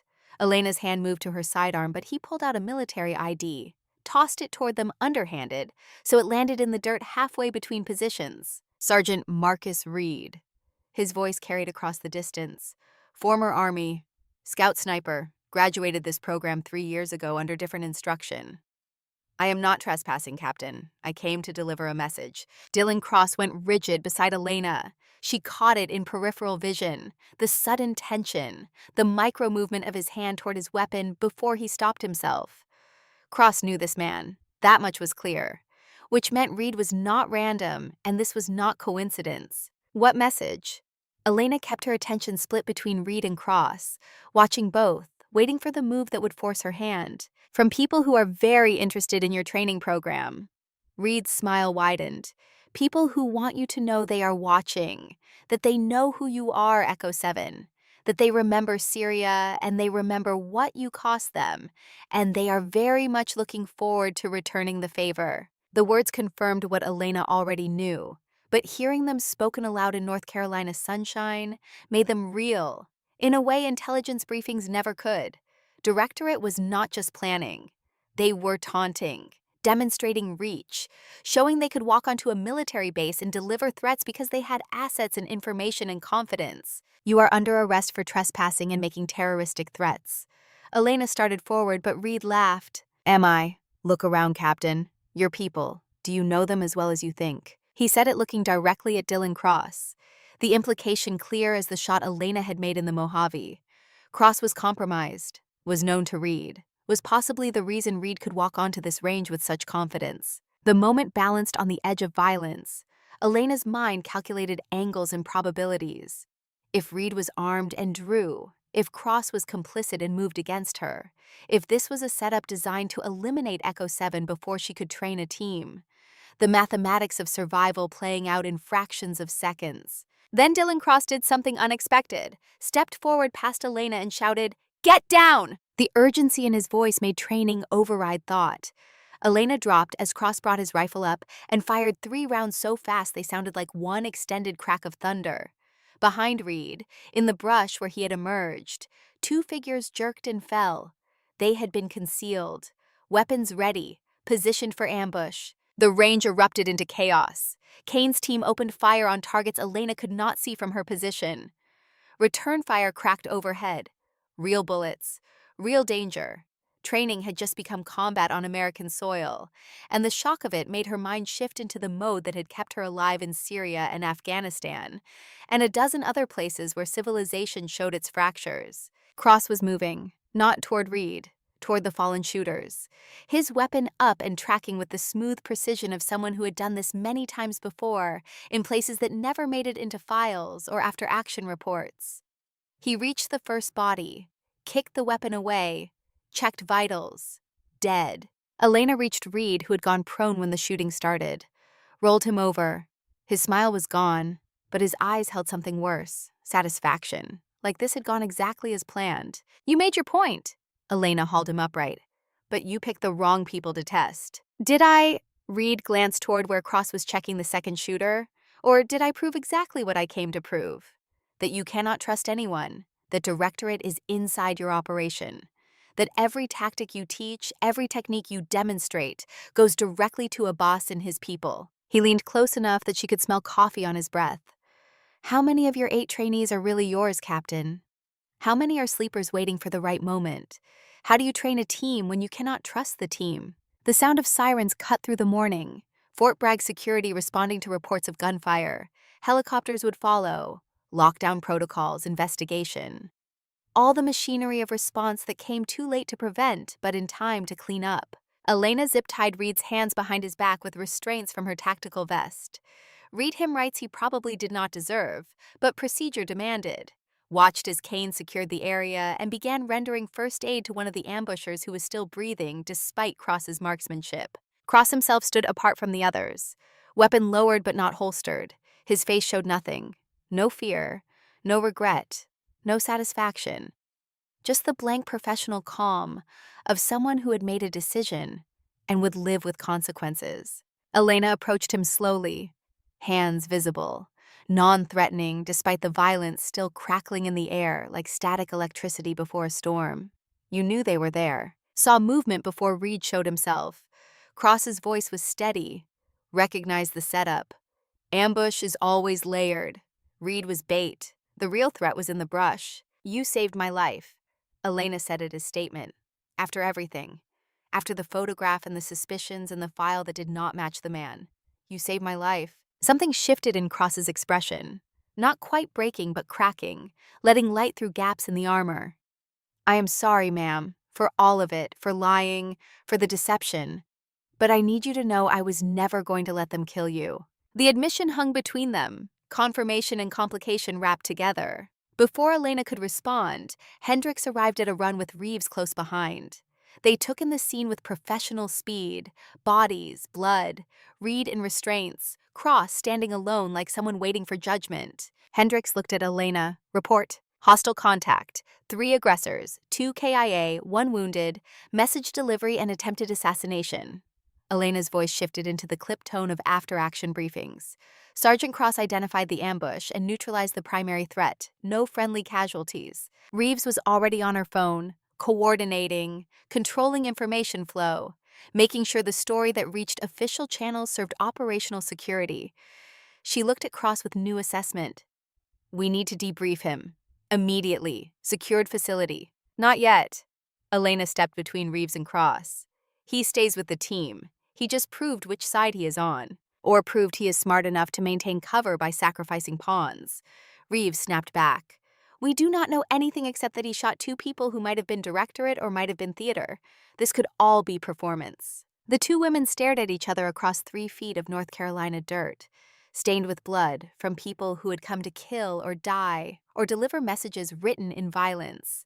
The mathematics of trust playing out in real time with stakes measured in lives and missions, and the persistent question of whether redemption was possible for people who lied for living. Hendricks made the decision. Cross stays with the team, under surveillance. But he stays. We need to see how this plays out. Reeves opened her mouth to argue, closed it, nodded once sharply, then turned and walked toward the wounded shooter who was being loaded into an ambulance. The investigation would be thorough. Questions would be asked. But the machine would grind forward because that was what machines did. The training team gathered in a loose circle, shell-shocked, adrenaline still firing, the reality of what had almost happened sinking in like cold water. Sarah Chen looked pale. Webb's hands shook slightly before he clenched them into fists. The others showed varying degrees of reaction to having gone from training exercise to live fire in the span of heartbeats. Elena addressed them all. Voice calm, steady, the voice of someone who had been here before and would be here again. What just happened is going to raise questions. You will be debriefed individually. You will be asked what you saw, what you did, what you think happened. Answer truthfully. Do not speculate. Do not embellish. Just facts. She paused, let them absorb, then continued. You are also going to question whether this program is worth the risk, whether training to stop a threat is worth becoming a target yourself. That is a fair question. No one will judge you if you request transfer. None of them moved. None of them spoke. But their eyes said they were staying. That crossing from training to combat had changed something fundamental. had made the abstract concrete, had transformed them from students into soldiers who now understood the cost. Good. Elena allowed herself to feel something that might have been pride or might have been grief for innocence lost. We resume training tomorrow, double watch on all facilities, new security protocols, and everyone partners up. No one works alone until we know the full extent of the threat. The circle broke. The team dispersed to give statements and process trauma and begin the long work of integrating violence into memory. Elena stood with Hendricks and watched them go. Reed's message, Hendricks said quietly. It was not just for you. It was for all of them. Psychological warfare. Make them doubt each other. Make them doubt you. Classic insurgent tactics. It worked, Elena admitted. We have a team that now knows Directorate can reach them here. On base. In training. The illusion of safety is gone. Good. Hendricks surprised her. Safety is illusion anyway. Better they learn it now than when bullets are flying at the NATO summit. Fear keeps you sharp if you channel it right. Paranoia is just heightened awareness by another name. He walked away, leaving Elena alone on a range that smelled like cordite and blood, and the death of certainty. Somewhere in the distance, a helicopter circled. Observation or security or media trying to get footage of whatever had happened at Fort Bragg. The story would leak. Always did. Would be sanitized and spun and turned into something that served narrative rather than truth. But the truth was simple. Directorate had reached out and touched them, had demonstrated capability and intent, had shown that the 6-month countdown was not abstract timeline, but active threat. And Dylan Cross had saved her life, which meant nothing or everything depending on which version of reality you chose to believe. Elena picked up a spent casing from where Cross had fired, turned it in her fingers, the brass still warm, the smell of burned powder clinging to metal. Evidence of choice made in the fraction of a second when thought gave way to instinct, and instinct chose to protect rather than betray. She pocketed the casing, walked back toward the buildings where reports waited to be written and questions waited to be answered, and a team waited to be rebuilt from the shattered pieces of assumptions they had carried into this morning. The sun climbed higher, heat built. North Carolina settled into the routine of military life that continued regardless of violence or truth, or the weight of choices made by people who carried rifles and responsibilities in equal measure. Somewhere in the world, Khalid Abbas received news that his message had been delivered and his demonstration completed. Somewhere, plans adjusted to account for Dylan Cross's apparent betrayal. Somewhere, the countdown continued toward a moment when 40-plus snipers would position themselves around Washington, D.C. and attempt to reshape history through precision and terror. And in a small office at Fort Bragg, Elena Morrison sat down to write an after-action report that would be classified and filed and forgotten by everyone except the people who lived it. But first she pulled out her phone, sent a message to a number that belonged to a psychologist who specialized in operators carrying too much weight. 3 words that said everything and nothing. We need to talk. The response came immediately. Same facility, 1 hour. Elena closed her eyes, let herself feel the fear and anger and confusion she had held back while leading her team. Let it wash through like a wave and recede. Opened her eyes to a world that had not changed but felt different. Darker, more complex, more true. Dylan Cross had saved her life. Marcus Reed had delivered his message. The mathematics of trust had shifted, but not resolved. And tomorrow the training would continue because the mission did not care about doubt or fear, or the persistent question of who could be trusted when everyone wore the uniform, but some wore lies underneath. Echo 7 had returned to a world more complicated than the one she left, and the only way through was forward, into whatever waited in the darkness. Ready or not, trusted or not, alive for now. But for how long? 72 hours remained before the NATO summit would transform Washington, D.C. into the most heavily guarded square mile on Earth. 72 hours before presidents and prime ministers and generals would gather to discuss alliance and strategy, and the persistent fiction that diplomacy could solve problems that men with guns had created. 72 hours before Khalid Abbas would attempt to rewrite history with precision fire and political theater written in blood. Elena Morrison stood in the operations center at Fort Bragg, surrounded by screens showing satellite imagery of the capital. Every rooftop cataloged, every line of sight calculated. every building within 4,000 meters of the summit venue marked with threat assessment colors that ranged from green to red, the mathematics of security rendered in pixels and probability. 47 potential sniper positions identified, 16 deemed critical, 4 classified as game over scenarios if an enemy shooter managed to position there. The team she had trained for 6 months filled the room behind her. 7 now. Dylan Cross was gone, and his absence was a wound that had not healed and would not heal, because some losses you carried, like scars, that never quite faded. Sarah Chen sat at a workstation running ballistic calculations through algorithms she had refined until they predicted trajectories with 96% accuracy. Marcus Webb coordinated with FBI counterterrorism units in D.C., his infantry aggression tempered now by 6 months of learning that patience was its own form of violence. The others moved through their tasks with the quiet competence of people who had crossed from training to combat and found themselves still standing. Vic Kane approached with coffee that had gone cold an hour ago, but still served its purpose of giving hands something to do. "You need to sleep, Captain. Running on fumes does not make you sharper. Sleep is a luxury we do not have." Elena did not look away from the screens. Somewhere in these images is the answer. Where a boss will position. How he plans to beat security that has every conventional angle covered. "I am missing something. You are missing rest." Kane set the coffee down anyway. "But I know that look. Same one you had in the Mojave before you made that shot. You see something the rest of us do not." Elena pointed to one of the screens showing the summit venue. The convention center. High security. Secret Service has counter-snipers on every roof within 2,000 meters. Drone surveillance. Thermal imaging. Radio frequency scanning. They have thought of everything conventional doctrine suggests. But, Kane heard the unspoken word, but Abbas is not conventional. Elena pulled up another image. This one showing topographic data. He watched me for 6 years. Studied how I think. Knows I would calculate the same positions Secret Service calculated. Which means he will not use them. Then where?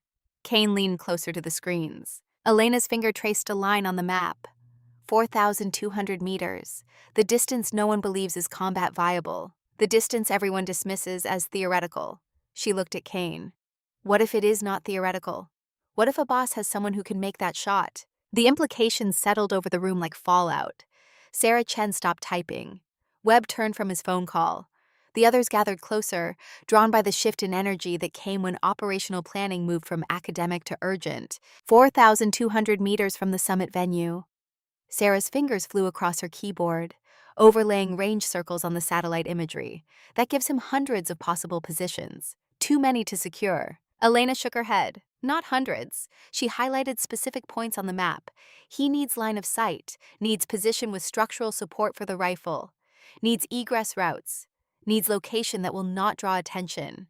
That narrows it significantly. She pulled up historical data, property records, building permits, traffic patterns, the kind of detective work that felt more like archaeology than tactics, looking for the place where all variables aligned.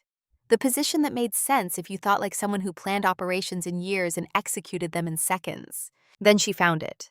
Or rather, she found the absence of it. A building that should have been on the property records but was not.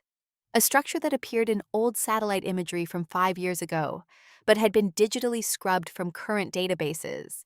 The kind of careful erasure that took resources and access and the patience to prepare battle space long before the battle. There. Elena expanded the image. Former water tower, decommissioned, scheduled for demolition, but the project stalled due to budget issues.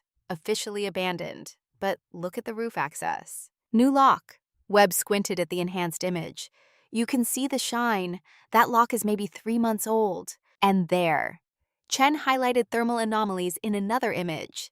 Heat signature consistent with recent human presence. Someone has been using that location.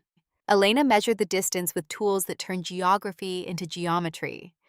4,187 meters from the podium, where the NATO Secretary General would speak at the opening ceremony. Not the president, not the obvious target, but the symbol of alliance itself. Kill the Secretary General, and the message was clear. NATO could not even protect its own leadership on American soil. Hendricks entered the operations center, moving with the urgency of someone who had just received news that changed everything. He carried a tablet and an expression that said whatever was on that screen was worse than expected. "We have a problem." The room waited. Hendricks set the tablet on the main table and pulled up video footage. Grainy, low resolution, the kind that came from interrogation rooms with cameras designed to document, not to flatter. Marcus Reed sat in a chair bolted to the floor, hands cuffed, face showing the kind of damage that came from resisting arrest and losing. "He talked," Hendricks said. "Took 72 hours, but he talked." The video played. Reed's voice was rough but clear. "You are looking in the wrong place. The summit is not the target, never was. That is the feint, the distraction. While you have every asset focused on DC, the real attack happens somewhere else." Elena felt ice water in her veins. "Where?" Reed smiled through split lips. "Arlington National Cemetery. There's a memorial service for fallen NATO soldiers. Smaller ceremony, less security. Secretary General will be there. That is where a boss will take the shot." The timeline collapsed. Elena pulled up schedules with hands that wanted to shake but did not because training overrode biology. The Arlington ceremony was in 6 hours, not 72, 6. And they had positioned every asset for the wrong target. "How many shooters?" Hendricks asked the recording. Reed's smile widened. "You are still thinking conventional, still thinking multiple shooters, crossfire, overwhelming force. That is not how a boss works. One shooter, one shot, from a position you will never find in time. And the shooter is better than anyone you have, better than Echo 7, because a boss trained him specifically to beat her." The video ended. The room sat in silence, processing the magnitude of the misdirection. 6 months of planning, hundreds of man-hours, millions in security resources, all focused on the wrong location, because a boss had understood that American doctrine was predictable and could be manipulated if you were patient enough. "We need to evacuate Arlington." Webb said what everyone was thinking. "Cancel the ceremony. Remove the target." "Cannot." Hendricks shook his head. "Political considerations. Canceling sends a message of weakness. State Department will not allow it. Best we can do is increase security and hope we can identify the shooter before he takes position." Hope is not a strategy. Elena was already moving, pulling up satellite imagery of Arlington National Cemetery, looking for the geometry, the angles, the one position that gave 4,000-meter line of sight to the memorial amphitheater where the ceremony would occur. Her mind worked through the problem like a ballistic computer. Wind patterns over Arlington, elevation changes, structural considerations, the persistent question of where she would position if she were the shooter, if she were trying to make an impossible shot that would demonstrate capabilities beyond what America believed possible. Then she saw it. Iwo Jima Memorial, the statue of Marines raising the flag on Mount Suribachi, elevated position, clear line of sight through a narrow gap between two buildings. Distance exactly 4,200 meters to the amphitheater. The shot would require threading a needle, would require accounting for wind shear created by the monument itself, would require a shooter with capabilities that matched or exceeded Echo 7. She showed Hendricks. He studied it with the expression of someone who had hoped to be wrong and was not. "Can you make that shot?" Elena thought about the Mojave, about Syria, about every impossible thing she had done with a rifle and a will to save people she had never met. Yes, but so can whoever a boss sent. The question is who gets there first. Then we move. Now. Hendricks was already on his phone issuing orders that would mobilize resources across 3 federal agencies. "We position you at Iwo Jima. If a boss's shooter shows, you take him before he takes the shot." Rules of engagement. Elena asked because it mattered. Because even in crisis, the law was supposed to mean something. Same as always. Hendricks met her eyes. Positive identification of threat, imminent danger. "Then you are authorized to use lethal force. But Captain, if you are wrong, if you shoot someone who is not the threat, there will be consequences. If I am right and I do not shoot, there will be bodies." Elena turned to her team. "Chen, you are my spotter. Webb, you coordinate with Secret Service. Everyone else, you run support. We have 6 hours to position and prepare. No room for error, no second chances. The room emptied in controlled chaos, people moving to tasks they had trained for but never expected to execute. The transition from exercise to operation, from theory to the moment where everything became real, and mistakes were measured in coffins. Sarah Chen packed equipment with hands that were steady despite fear that showed in her eyes. "Ma'am, what if we are wrong about the location? What if this is another feint? Then we fail." Elena loaded ammunition into magazines with mechanical precision. "But we make the best decision we can with the information we have. That is all anyone can ever do." They left Fort Bragg in a convoy that moved fast, but not so fast as to draw attention. 3 vehicles, mixed civilian and military, the kind of low profile that let them blend into DC traffic until they could not blend anymore. Elena rode in the lead vehicle, reviewing intelligence that updated every few minutes. Signals intercepts, movement patterns, the digital exhaust of a world that could not help but leave traces even when it tried to hide. Somewhere in that data was Dylan Cross, or rather, the absence of him. He had disappeared 18 hours ago, walked away from base during a scheduled break and never returned. His quarters searched, his communications logged. Nothing. Just empty space where a person used to be, and questions that multiplied like bacteria in a wound. Elena wanted to believe he had run, had chosen to extract himself before the final operation, because some part of him could not follow through. Wanted to believe the man who had saved her life was not the same man who would help murder a symbol of alliance, but belief was luxury, and she dealt in facts. Fact was Cross had training, had access, had connections to a boss, had disappeared at exactly the moment when his presence would matter most. They reached Arlington as afternoon sun painted the cemetery gold and solemn. The white headstones stretched in perfect rows like soldiers still standing at attention.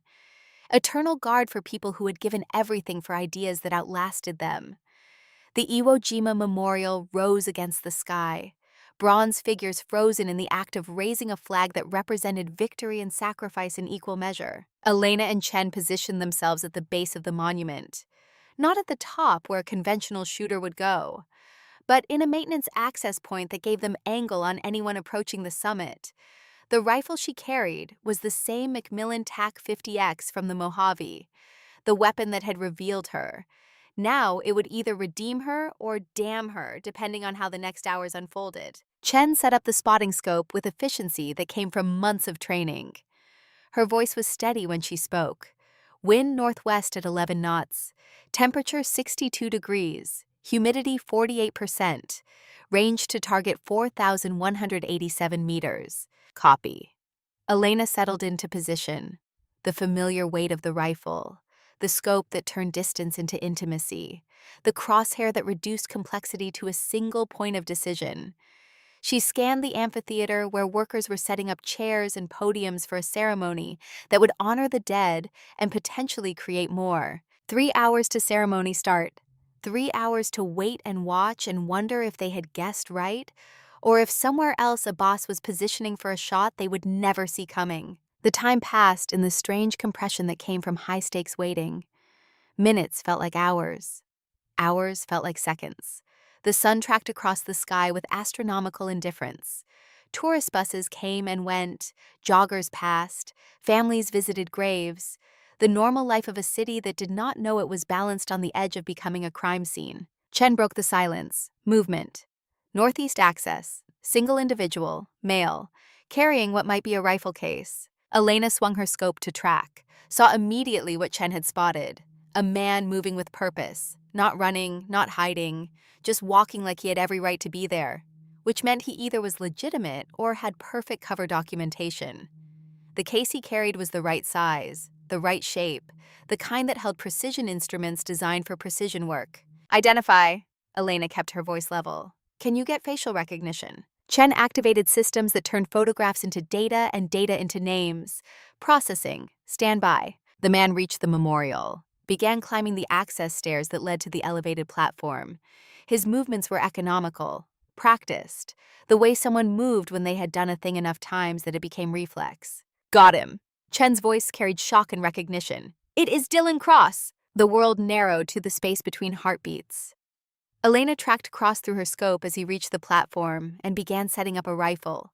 The same rifle she had trained him on, the same techniques she had taught, every lesson she had given over 6 months now being used for exactly the purpose she had tried to prevent. He lied, Chen whispered. The whole time, he was always going to do this. Elena's finger moved to the trigger. The mathematics simple. Distance 100 meters. Wind negligible at this range. Target exposed. Shot would be clean. Would end the threat. Would stop whatever Abbas had planned. But something was wrong. Cross was not positioning for the amphitheater. His angle was wrong. He was aiming northeast, toward a position Elena could not see from her location. Setting up not to shoot, but to countershoot. Hold. Elena kept her crosshair on Cross but did not fire. Chen, what is northeast of his position? What is he aiming at? Chen checked the map, pulled up sightlines. Her breath caught. The old water tower, the one you identified earlier. He is aiming at the water tower. Understanding came like a bullet. The water tower was the real sniper position. Abbas was there, or someone working for Abbas. And Dylan Cross was not the shooter. He was the counter-sniper, had positioned himself to stop the attack the same way Elena had chosen a side, and it was not the one Reed had implied. Stand down. Elena moved her aim away from Cross. He is not the threat. He is trying to stop it. Then who? Chen started to ask, but the answer came in the form of movement from the water tower 4,000 meters away. A glint of scope glass, the telltale shimmer of a barrel finding position. Elena's training took over. She swung her rifle to track the distant tower, saw through her scope a figure in the window. Saw the rifle, saw the angle that pointed directly at the amphitheater, where in seconds the Secretary General would step to the podium. No time for permission. No time for confirmation. Just the instant when decision became action, and action became the difference between history written in words or written in blood. She calculated wind, distance, the Coriolis effect that would push the bullet right, the drop that would arc it down, the million variables that existed between intention and impact. Her heartbeat slowed, 48 beats per minute, the world reduced to glass and crosshair, and the figure in the window who was already settling into final position. Target acquired. Elena's voice was ice. 4187 meters. Wind 12 knots northwest. Taking the shot. Chen confirmed range. Wind holding steady. You are clear. Elena fired. The recoil slammed into her shoulder. The sound cracked across Arlington like thunder breaking. The bullet left at 2,800 feet per second and began its journey across distance. 4.3 seconds of flight, across the Potomac, over traffic and monuments, through air that was never truly still, following a ballistic path calculated in milliseconds but executed over eternities. Through her scope, Elena tracked the bullet's impact. Not a hit, close. The round struck the window frame 6 inches left of the target, sending a spray of concrete and glass. But it achieved its purpose. The enemy shooter jerked back from position. Bought seconds. Dylan Cross fired. 3 rounds, controlled, professional. The distance was shorter from his position, his angle better. All 3 rounds found the window, found the target. Threat down, Cross's voice came over the radio net. Shooter neutralized. I repeat, shooter down. The amphitheater erupted into motion. Secret Service moving the Secretary General to cover. Attendees scattering, sirens wailing. The machinery of response that came after crisis when the crisis had been prevented by margins measured in fractions of seconds. Elena maintained her position, scanning for additional threats, for backup shooters, for the contingency plans that professionals always built into operations. But there was nothing, just the aftermath, the slow realization that they had won, that the shot had been stopped, that Dylan Cross had chosen redemption over revenge and paid for it by revealing himself. Chen was shaking. Adrenaline and relief, and the weight of having witnessed something that would be classified and buried and never spoken about, except in quiet rooms by people who had been there. We did it. We actually did it. Cross did it. Elena lowered her rifle. We just provided support. They maintained position while FBI swept the water tower and secured the scene, while Cross was taken into custody because procedure demanded it, even though he had just prevented an assassination. While the Secretary General was evacuated and the ceremony canceled, and the news reported a security incident at Arlington, with no details because details were classified and would remain so. 90 minutes later, Hendricks arrived with updates that came in fragments as federal agencies coordinated response. The shooter in the water tower was former Marine, court-martialed 3 years ago for striking an officer, radicalized during his discharge process. His name was Marcus Reed. Wait, Elena straightened. Reed was in custody. We arrested him at Fort Bragg. That was his twin brother, Thomas Reed. Hendricks pulled up photos. Identical. Marcus had been positioning in the water tower for 3 months, living there, preparing. Thomas was the distraction, delivered the message, drew our attention, made us think the threat was at the summit when it was always at Arlington, and the other director at assets. Elena needed the closure, the 43 people we were tracking. Hendricks allowed himself a small smile. All accounted for. FBI coordinated simultaneous raids across D.C. based on intelligence Thomas Reed provided during interrogation. 43 arrests, 0 casualties. The network is broken. A boss lost everything he built over 5 years. Every asset, every safe house, every contact. Directorate is finished in the United States. Elena felt something loosen in her chest. 43 people who would not kill today or tomorrow. 43 threads cut. It did not erase the threat entirely, did not mean Abbas would stop, but it meant this attack, this plan, this specific horror had been prevented, and the people who would have executed it were now in custody facing consequences. And Cross, Elena's voice went quiet. Where is he now? Hendricks paused, then handed her a plastic evidence bag. Inside was paper with handwriting she recognized from training reports Dylan had filed. The words were simple and devastating. I could not undo what I helped plan, but I could stop it. Tell Captain Morrison I am sorry. Tell her some ghosts find peace by becoming guardians one last time. The signature was not Dylan Cross. It was a name Elena did not recognize, followed by a phrase in Arabic. We found him at Iwo Jima, Hendricks said gently. Self-inflicted gunshot. He waited until he was sure the threat was neutralized. Then he made his choice. The room felt smaller. Elena stared at the note, at the words that explained everything and nothing. Dylan had not run, had not betrayed them at the end, had positioned himself as failsafe, had taken his own life rather than face the consequences of the deception he had lived. Dr. Wolf appeared in the doorway. His voice was careful. The Arabic translates to brother of Khalid. Dylan Cross was not working for Abbas. He was Abbas's younger brother. Adopted by an American family as a child, recruited back into the fold 5 years ago. But something changed during training. He could not go through with it. Elena felt the weight of 6 months collapse into this moment. All the suspicion, all the doubt, all the careful watching. And in the end, Dylan had chosen the harder path. Had chosen to die stopping what he had helped create, rather than live with the weight of it. There is more. Sandra Reeves appeared on a video screen. Her expression was the closest to satisfied Elena had ever seen. We traced communications from Marcus Reed's phone, found the entire network, identified all 43 directorate assets positioned around D.C., assets that are now in federal custody. This was the cell, the primary threat. We broke it completely. Abbas has no operational capacity left in the United States. For now, Hendricks added, but we took his best people, his most trained operators, his 5 years of work. That sets him back significantly, buys us time to rebuild defenses, identify new patterns. This was a victory by any measure. The meeting ended. People dispersed to write reports and process what had happened, and begin the long work of turning action into record. Elena walked out into evening that had settled over Fort Bragg like a blanket. The base was quiet, normal, as if nothing had changed. But everything had changed. Dylan Cross was dead, 43 enemy assets were in custody, the threat was neutralized, and Elena had made another impossible shot that saved lives and cost them in equal measure. Vic Kane found her at the range, standing alone in the dark staring at targets she could not see.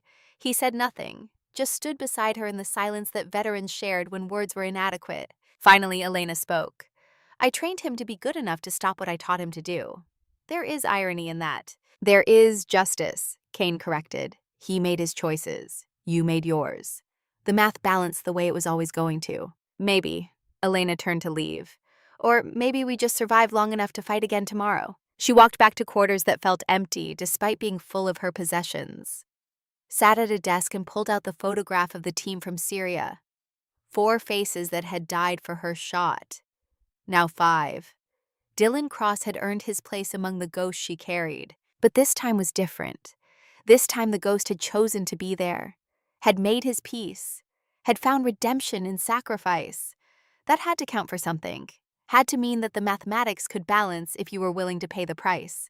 Elena pulled out paper, began writing a letter to a family that would never receive it because Dylan Cross officially did not exist and had never existed. But she wrote it anyway, because some truths needed to be spoken even if they would never be heard. Your son saved countless lives today. He made mistakes, carried burdens, but in the end, he chose to be a guardian. That is all any of us can hope to be. She signed it Echo 7, folded it, put it in a drawer where it would stay until she decided whether truth or security mattered more. Outside the window, Fort Bragg continued its eternal rhythm, training and preparing and sending soldiers to places where they would make impossible choices and carry them forever. The NATO summit would proceed. The Secretary General would deliver remarks. The alliance would endure. And 43 people who had planned to kill in the name of ideology now sat in federal custody facing justice. Somewhere in the world, Khalid Abbas would learn that his operation had failed, that his network was destroyed, that his brother had chosen America over blood, would plan again, would recruit again, would test American resolve again. But tonight the shot had been stopped, the Guardian had held the line, and 43 threats had been removed from the board permanently. Echo 7 had proven that some distances could be crossed if you were willing to carry the weight of every meter. The rifle sat in its case, clean, maintained, ready for whatever came next. Because there was always a next, always another threat, always another impossible distance that needed crossing. And Elena Morrison would be there. Not because she wanted to be, but because some people were built for certain tasks. And making impossible shots to save people she would never meet was hers. The math had balanced, for now. Tomorrow it would start over. But tonight she could rest knowing that Dylan Cross had found his peace, and that 43 enemies of America would face justice. And that was enough. For now. 3 weeks after Arlington, Elena Morrison stood at Gate 12 of Dover Air Force Base watching a C-17 Globemaster taxi to its designated position on the tarmac.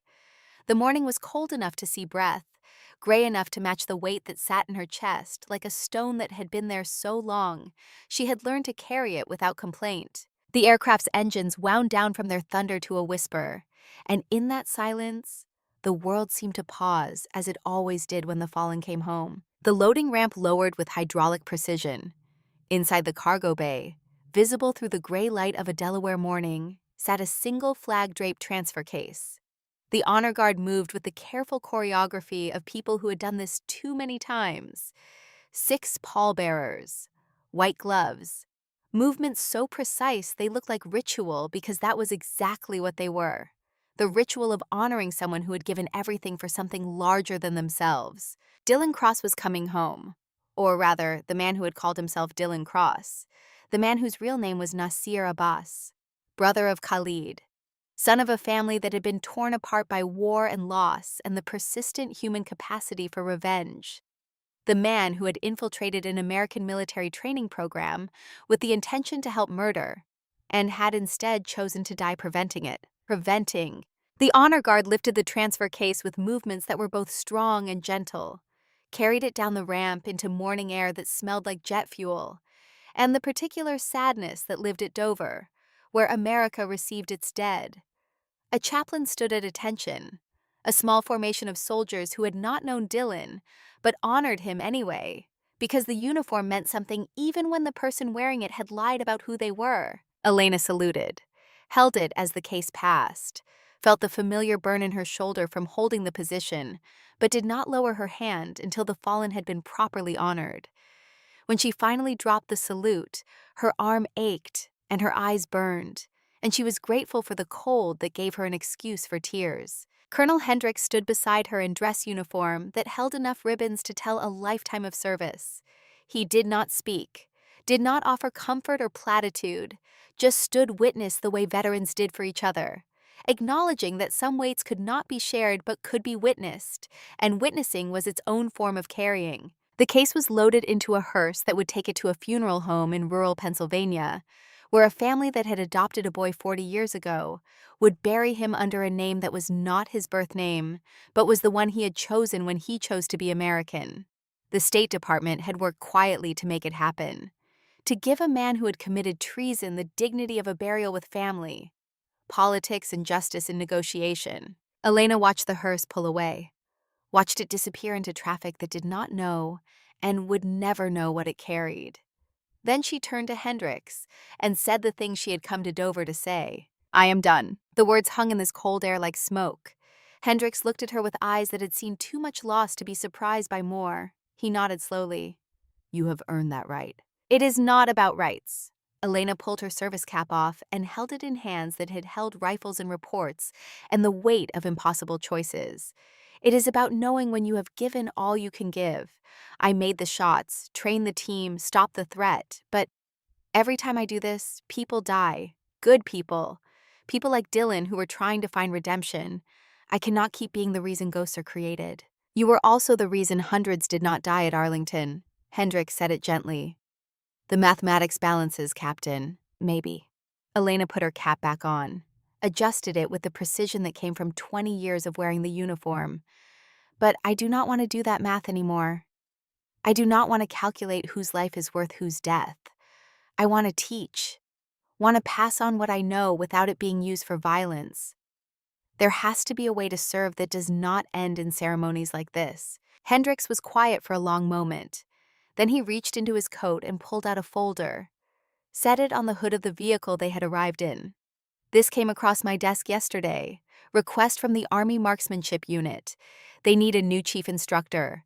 Competitive shooting, Olympic development, training soldiers in precision without combat application. You would be perfect for it." Elena opened the folder. Read the position description, the requirements, the duty station at Fort Benning, the mission that was about excellence instead of elimination, about pushing human capability for sport and pride instead of survival and mission. "This is what you wanted to tell me at Dover." She looked at Hendricks. "This is why you asked me to come here." "I wanted you to see both paths." Hendricks gestured toward where the hearse had disappeared. "The cost of being Echo 7, the weight you carry. And then I wanted to offer you an alternative, a way to still serve, still teach, still be the person you are meant to be, but without adding to the ghosts." "What about the next threat?" Elena closed the folder. "What about when Khalida Boss tries again, when someone else positions snipers at impossible distances? Who stops them if I walk away?" "Someone else." Hendricks said it firmly. "We have 7 trained operators from your program. We have surveillance networks, intelligence assets, 1,000 different ways to address threats. What we cannot replace is you if you break. And Captain, you are close to breaking. I can see it. Anyone who has carried what you carry can see it." He put his hand on her shoulder, the gesture of a commander who cared more about the person than the mission. "You saved lives at Arlington. Before that, Syria. Before that, missions I do not even know about because they are classified above my clearance. You have paid your dues. You have earned the right to rest. Take it." Elena looked at the folder again, looked at the runway where the C-17 still sat like a monument to service and sacrifice, looked at her own reflection in the vehicle's window, and saw someone who was tired in ways that sleep could not fix. "I need time to think about it." "Take all the time you need." Hendricks walked toward his vehicle. "But Captain, do not take so long that the decision gets made for you. We both know how that ends." He drove away, leaving Elena alone on the tarmac with a folder and a choice, and the persistent sound of jet engines that reminded her of every deployment she had made to places where the only certainty was that someone would not come home. She went back to Fort Bragg that afternoon, back to quarters that held her possessions, but had never felt like home, packed them methodically into boxes and duffel bags, the accumulated weight of a career, uniforms and awards and photographs of teams that existed only in memory now. Each item a decision about what to keep and what to leave behind. The Macmillan TAC-50X sat in its case like a question she had not answered. The rifle that had revealed her in the Mojave. That had stopped an assassination at Arlington. that represented everything she was good at and everything she wished she was not. She stared at it for a long time before making a decision. She drove to the armory, found Vic Kane doing inventory with the kind of attention to detail that came from understanding that maintenance mattered more than heroics. He looked up when she entered, saw the rifle case, understood immediately. "You are leaving." "I am transferring." Elena set the case on his workbench. "Marksmanship unit, teaching competitive shooting, no more combat operations." Kane opened the case, ran his hand along the rifle stock with the reverence of someone who understood what the weapon represented. "This belongs in a museum, or locked in a vault.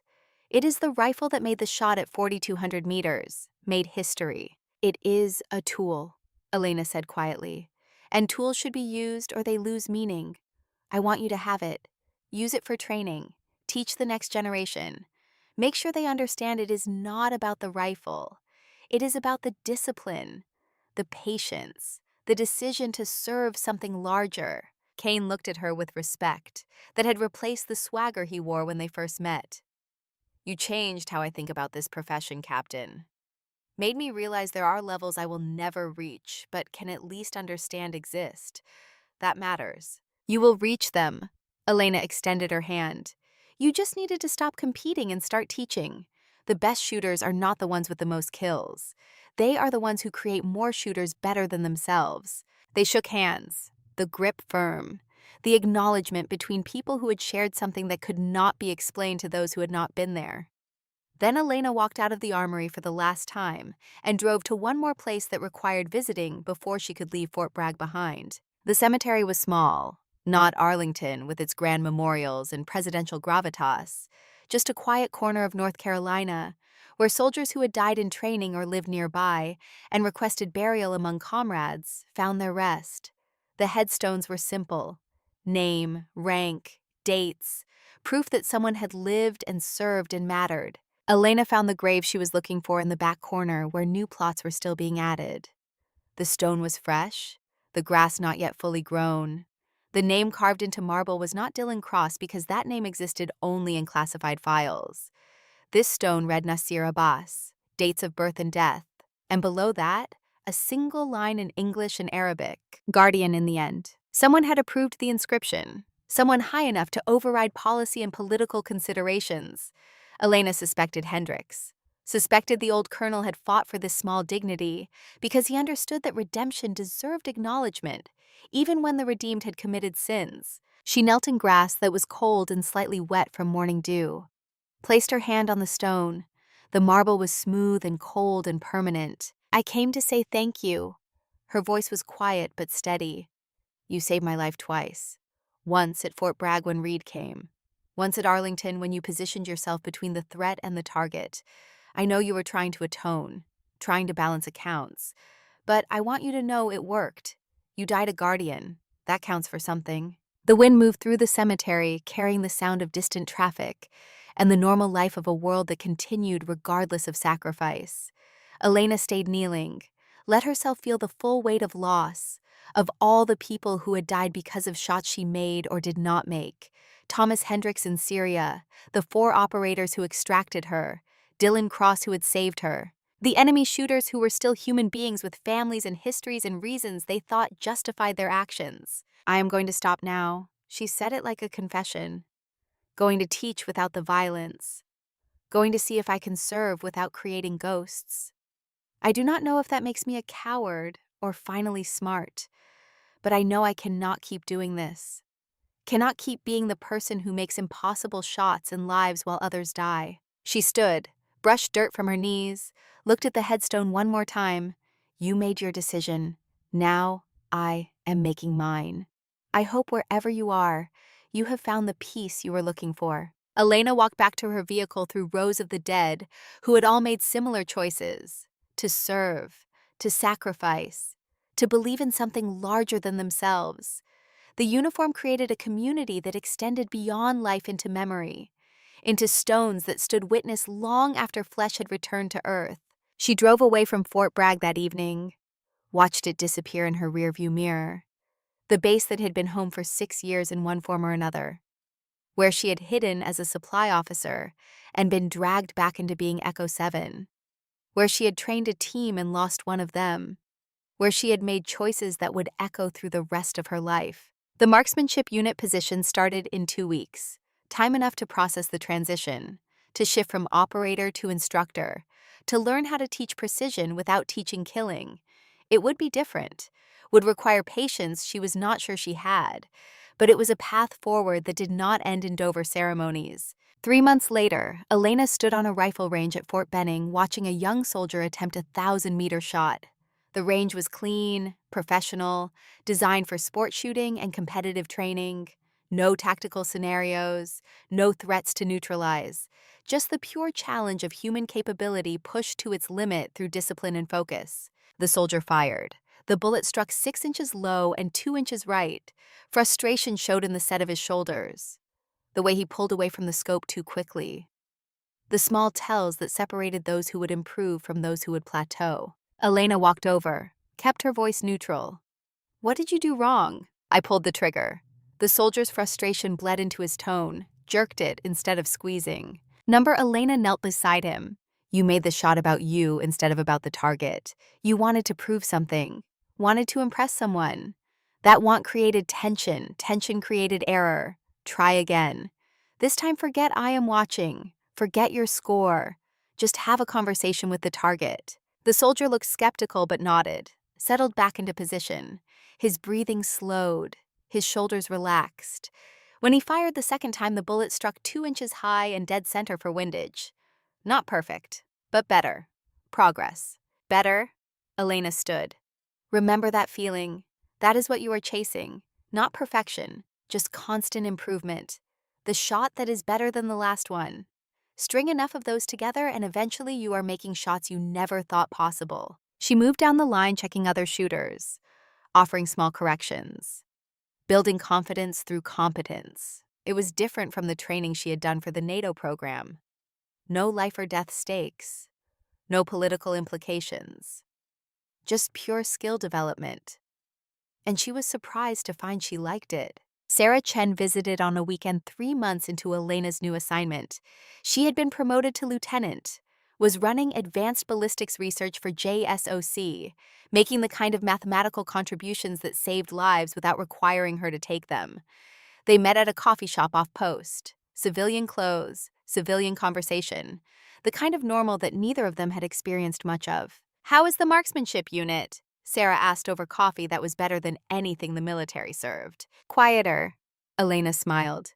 "No one is trying to kill my students. That is a refreshing change." "Do you miss it, the real work?" Elena considered the question, watched cars pass outside the window. Normal people living normal lives, unaware of how much violence was prevented on their behalf by people they would never meet. "I miss the certainty. When you are in the field, everything is clear. Mission, threat, action. Black and white. Teaching is gray. You do not know if you are making a difference for years, maybe decades, maybe never. But I think that is healthier. The certainty was comforting, but it was also dangerous. Made me forget that every target was a person, every shot a permanent decision." Sarah nodded. "I think about Dylan a lot, about how he was trying to find his way back from darkness and almost made it. If he had lived, do you think he could have been redeemed?" "He was redeemed." Elena said it firmly. Redemption is not about living long enough to be forgiven. It is about making the choice. He made it, died for it. That counts. They talked for another hour, about the team, about Vic Kane, who was now chief instructor at the sniper program and teaching, with the humility Elena had helped him find, about Webb, who had transferred to FBI and was using his skills to track domestic threats, about the others who had scattered to different assignments, but stayed in touch through the informal network of people who had shared something that changed them, and about the 43 directorate members now serving sentences in federal prisons across the country. Some had cooperated, provided intelligence that had led to the dismantling of other cells in Europe and the Middle East. Others remained silent, committed to ideology even in defeat. But all of them were off the board, removed from the fight. Their plan to kill at Arlington had failed. and their lives had narrowed to concrete walls and controlled movements. When Sarah left, Elena sat in the coffee shop watching the world move past, thought about the questions Sarah had asked. Did she miss the real work? The answer was complicated. Yes and no. She missed the clarity, the sense of purpose, the knowledge that what she did mattered immediately and measurably.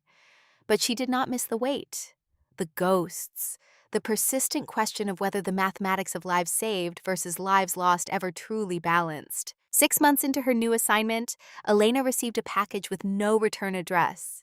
Inside was a photograph, blurry, taken from distance with a telephoto lens. It showed a man standing on a rooftop in a city she did not recognize. Middle Eastern features, the bearing of someone comfortable with violence.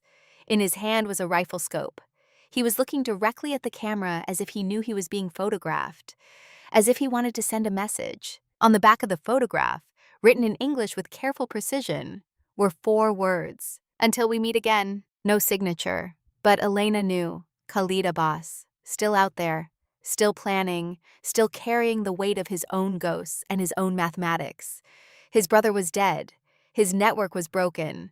His 5 years of work had ended in 43 arrests and the complete destruction of his American operations. But he remained. A reminder that some conflicts did not end. They just paused. Elena burned the photograph in her kitchen sink, watched it curl and blacken and disappear into ash. The message was clear. Abbas knew where she was, knew she had stepped away from operations, was letting her know that the choice to stop was only honored until he decided it was not. The old Elena would have reported it immediately, would have triggered alerts and investigations, would have stepped back into the world of threat and response. But the new Elena made a different choice. She swept the ashes into the trash, made herself dinner, went to bed at a reasonable hour, because she understood now that there would always be another Abbas, another threat, another impossible distance that needed crossing, and there would always be other people to cross those distances. People like Vic Kane and Sarah Chen and the operators she had trained, people who were younger and less tired and still believed in certainty. Her job now was to prepare the next generation, to pass on knowledge without passing on ghosts, to teach them to make impossible shots without becoming the kind of person who carried the weight of them forever. 1 year after Arlington, Elena stood at a competitive shooting championship, watching one of her students attempt an 800-meter shot in conditions that would have made Robin Hood pack up and go home. Wind gusting to 20 knots, temperature fluctuations, mirage that made the target shimmer like a fever dream, the kind of conditions where skill separated from luck and discipline separated from hope. The student was 19, farm kid from Iowa who had never held a rifle before basic training and now represented the United States at international competitions. He had the talent, had the work ethic. What he needed was the mental game, the ability to trust himself when everything was chaos. He settled into position. His breathing slowed. His finger found the trigger with the gentle pressure Elena had taught him. She watched through binoculars, saw the micro-adjustments, the small tells that meant he was fighting himself instead of accepting the shot. Let it happen, she whispered even though he could not hear her.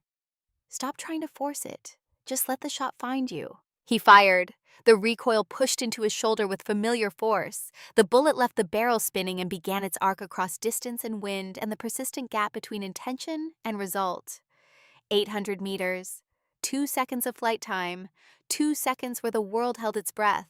The target pinged, dead center, perfect shot. The crowd erupted in applause. Judges confirmed the hit. The student stood with a smile that could have lit cities. His coach congratulated him. His team surrounded him. The celebration of achievement that came without body count or political stakes. Just pure human excellence. Elena smiled, felt something in her chest that might have been pride or might have been relief.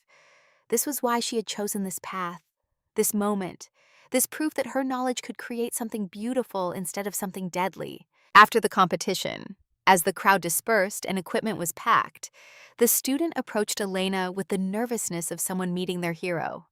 Ma'am, I wanted to thank you for the coaching, for believing I could make that shot. You made the shot, Elena corrected gently. I just helped you get out of your own way. Can I ask you something? The student hesitated. People say you were a combat sniper, that you made shots nobody else could make. Is that true? Elena considered how to answer, considered the classified files and the death certificates and the transfer cases, considered Dylan Cross and Thomas Hendricks and all the others who had died in the service of missions that most people would never know happened. I did a job that needed doing, she said finally. Made some good choices, made some bad ones, carried the weight of both. Now I do this. Help people like you become excellent at something that brings pride instead of pain. That is my job now, and I am grateful for it. The student nodded, started to walk away, then turned back. Ma'am, whatever you did before, whatever shots you made, I hope you know it mattered. Hope you know people like me get to compete because people like you kept us safe enough to have that luxury. The words hit harder than expected. Elena nodded, unable to trust her voice. Watched the student rejoin his team.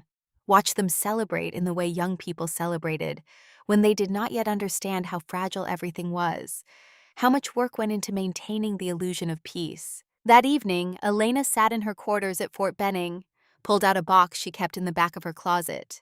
Inside were photographs, awards, letters, the accumulated evidence of a career. She went through them slowly, remembering, honoring, acknowledging that all of it had led to this moment, to this quiet room, to this choice to teach instead of fight. At the bottom of the box was the brass casing from the Mojave, the one marked E7, Echo 7, the call sign that had defined her and confined her in equal measure. She held it up to the light, watched it gleam. Then she made a decision. She walked to her car, drove to a memorial park that overlooked Fort Benning, found a spot where she could see the ranges where her students trained, where excellence was pursued for its own sake, where shots were made to prove capability, not to take life. She dug a small hole in the earth with a pocket knife, placed the casing inside, covered it with dirt and leaves and the accumulated debris of nature that cared nothing for human symbols, said no words, made no ceremony, just buried the last piece of Echo 7 and walked away. The person who had made impossible shots still existed, would always exist in classified files and intelligence briefings and the memories of people who had been there. But she did not have to carry that person anymore, did not have to define herself by distance and wind and the persistent mathematics of lives saved versus lives lost. She was Captain Elena Morrison now, instructor, mentor, teacher, someone who helped others achieve excellence without asking them to carry ghosts. That was enough. That was more than enough. That was everything. 2 years after Arlington, Elena received a letter, hand-delivered by courier in a plain envelope with no markings. Inside was a single page of text, handwritten in the careful script of someone who had learned English as a second language, but had mastered it through dedication. The letter was from Khalid Abbas. It said he had watched her students compete, had seen them excel, had recognized in them the techniques she had taught his brother, the precision, the discipline, the decision to use skill for something larger than themselves. He wrote that Nasir had made his choice and paid for it and earned whatever peace existed beyond death. He wrote that the war between them was not over, but was paused, that he would honor her decision to step away as long as she honored the memory of what his brother had become in the end. The letter ended with the line in Arabic that Elena had to translate. It said simply that some distances could not be crossed with bullets, that some battles were won by choosing not to fight, that ghosts rested easier when the living learned to let them go. Elena burned this letter too, but not before reading it 3 times, not before understanding that Abbas was offering something rare, a truce, an acknowledgement that revenge could end if someone decided to end it, that the cycle of violence could break if one person was willing to step away. She stepped away, honored the truce, believed that teaching the next generation to be excellent without being broken was its own form of victory. 3 years after Arlington, Elena stood on a podium at an international shooting competition, watching the American flag rise while the national anthem played. Her student had won gold, had made shots under pressure that separated the good from the great, had proven that discipline and patience and the choice to serve something larger than yourself could create excellence that made nations proud. When the ceremony ended and the crowd dispersed, Elena walked alone through the venue, thought about the path that had led her here. From Syria to the Mojave to Arlington to this moment. From Echo 7 to Captain Morrison to simply Elena. The woman who had learned that making impossible shots was less important than teaching others they could make them too. She pulled out her phone, sent a message to Hendricks, who had retired but still checked in quarterly to see how she was managing the transition.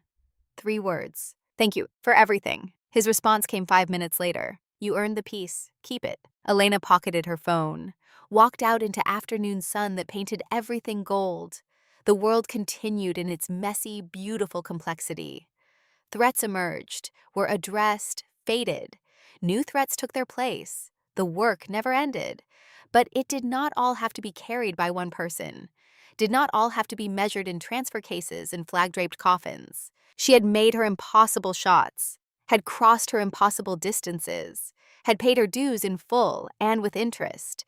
Now she was teaching others to do the same, passing the responsibility to younger shoulders, lighter hearts, people who had not yet accumulated the weight that came from choosing between who lived and who died. That was enough. That was victory. That was the only mathematics that mattered now. Elena Morrison walked into the future knowing that Echo 7 would always be part of her history. But history was not the same as identity. You could honor the past without being imprisoned by it, could acknowledge ghosts without being haunted, could serve without sacrificing everything. The sun set over the venue, painting the sky in colors that had no names.